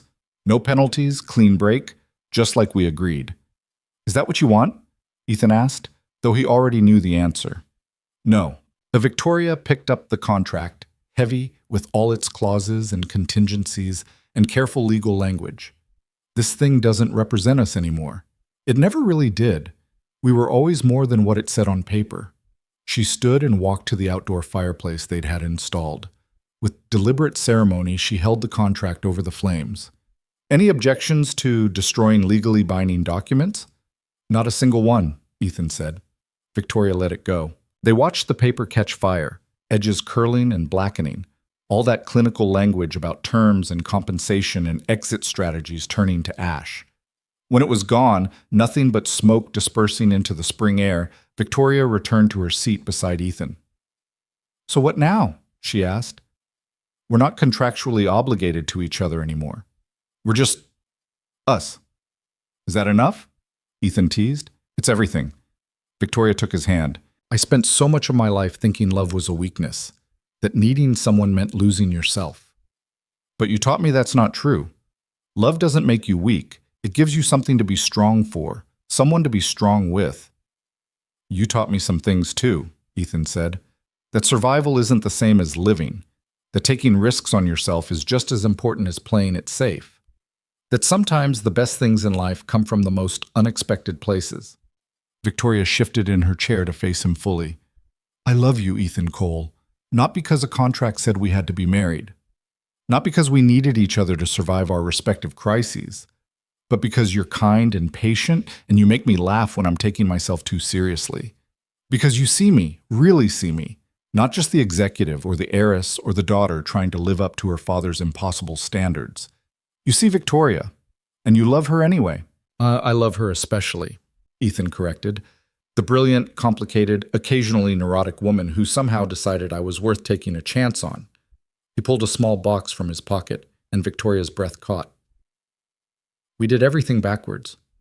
We got married before we fell in love. We lived together before we really knew each other. We survived a scandal before we'd even had our first real fight. So I thought maybe we could do one thing in the right order." He opened the box to reveal a ring, not the practical platinum band they'd chosen for appearances, but a stunning sapphire surrounded by diamonds that caught the fading sunlight. "Victoria Hale," Ethan said, slipping from his chair to kneel in front of her. "Will you marry me? For real this time? Not because of contracts or companies or survival, just because I love you and want to spend the rest of my life with you." Tears streamed down Victoria's face. "We're already married, you ridiculous man. I know, but we never got to choose it. Not really. So I'm choosing it now, choosing you. Will you choose me back?" "Yes," Victoria said, laughing through her tears. "Yes, of course, yes. I chose you the moment you showed me that being vulnerable doesn't mean being weak. I choose you every day. I'll choose you forever." Ethan slipped the sapphire ring onto her finger, next to her wedding band. It fit perfectly, like it had been made for her. Because he'd been planning this for weeks, working with a jeweler to design something that captured Victoria's strength and elegance and the depth of what they'd built together. "We should probably have another wedding," Victoria said, admiring the ring. "One where we actually mean the vows we say." "Just family this time," Ethan suggested. "No board members, no business associates, just the people who matter. My mother, your mom and Maya, maybe a few close friends." Victoria smiled, something small and genuine instead of the performance we had last time. "Deal." They planned it for June, a small ceremony in the same botanical garden where they'd first pretended to marry. But this time, everything was different. Victoria wore a simple white dress instead of designer couture. Ethan's vows were handwritten instead of lawyer-approved. His mother cried. Victoria's mother smiled. Maya served as Ethan's best person and gave a speech about how she'd never seen her brother this happy, this settled, this completely himself. When the officiant asked if they took each other as husband and wife, their "I do" was simultaneous and certain, unencumbered by doubt or pretense or anything except absolute truth. The kiss they shared wasn't for cameras or witnesses or board members. It was for each other, a promise sealed with the kind of joy that comes from choosing something freely instead of being forced into it by circumstance.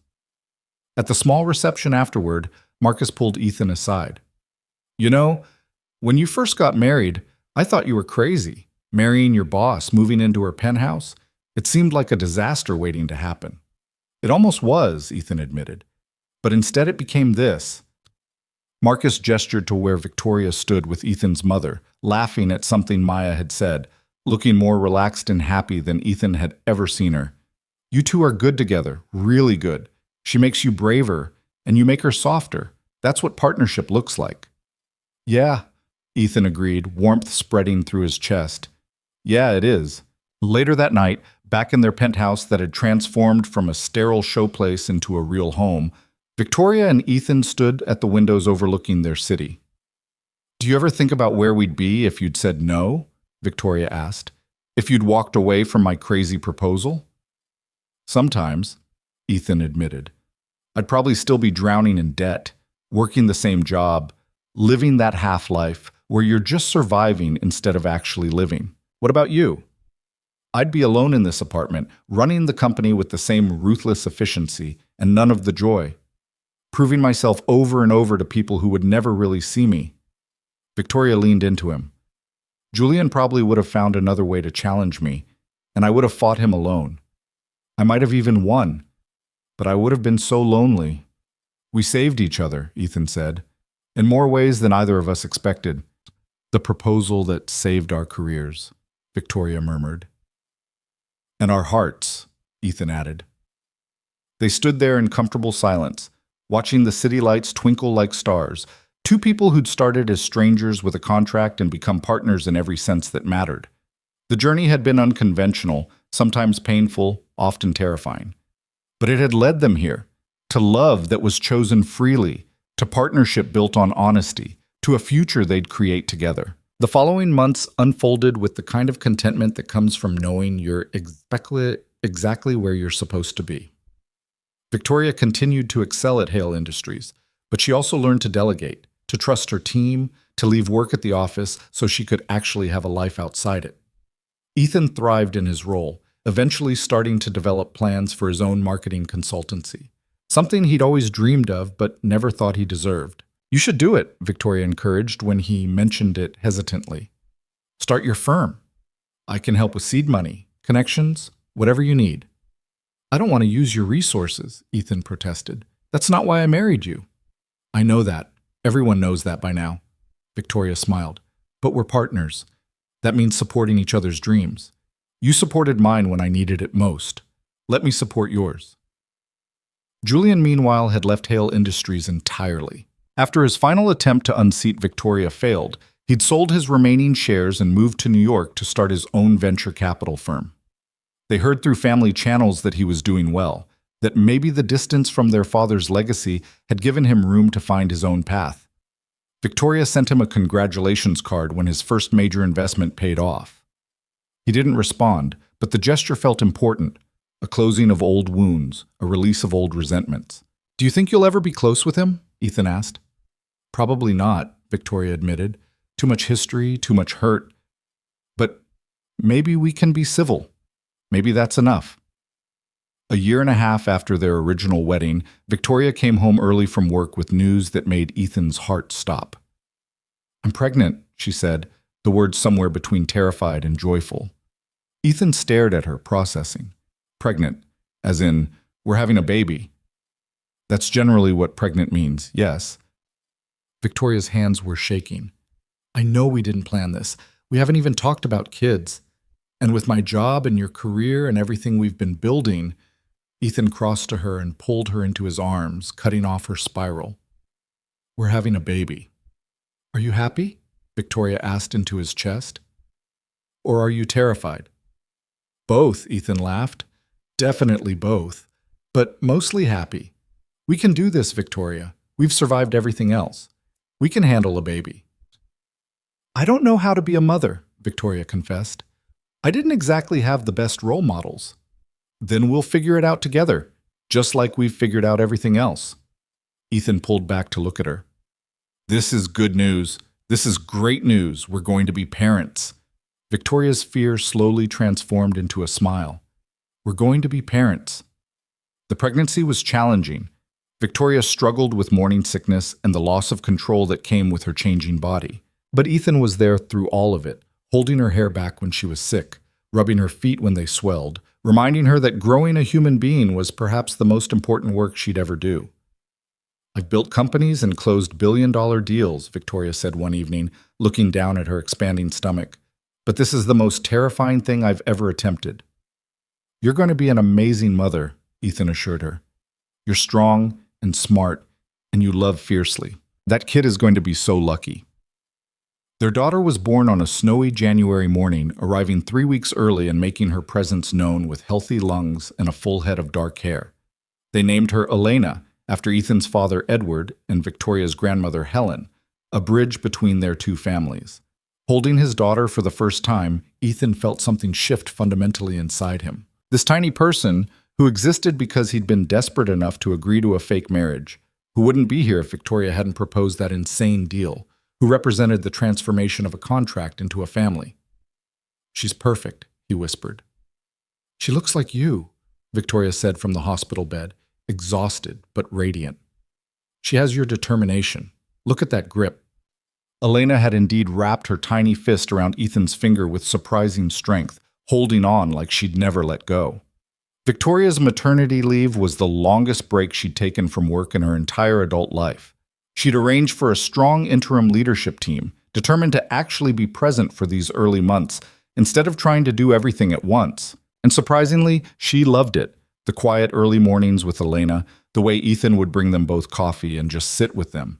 The slowness of days measured in feeding schedules and nap times instead of board meetings and quarterly projections. I don't know how to do this, she confessed to Ethan one night after a particularly difficult evening of colic and crying. Balance it all. Be a good CEO and a good mother and a good wife. You don't have to be good at everything all at once, Ethan said, taking Elena so Victoria could rest. Some days you'll be better at work. Some days you'll be better at parenting. The goal isn't perfection. It's just showing up and doing your best with what you have that day. When did you get so wise? I've always been wise. You're just finally sleep-deprived enough to admit it. Victoria threw a pillow at him, but she was smiling. When Elena was 6 months old, they threw a party to celebrate.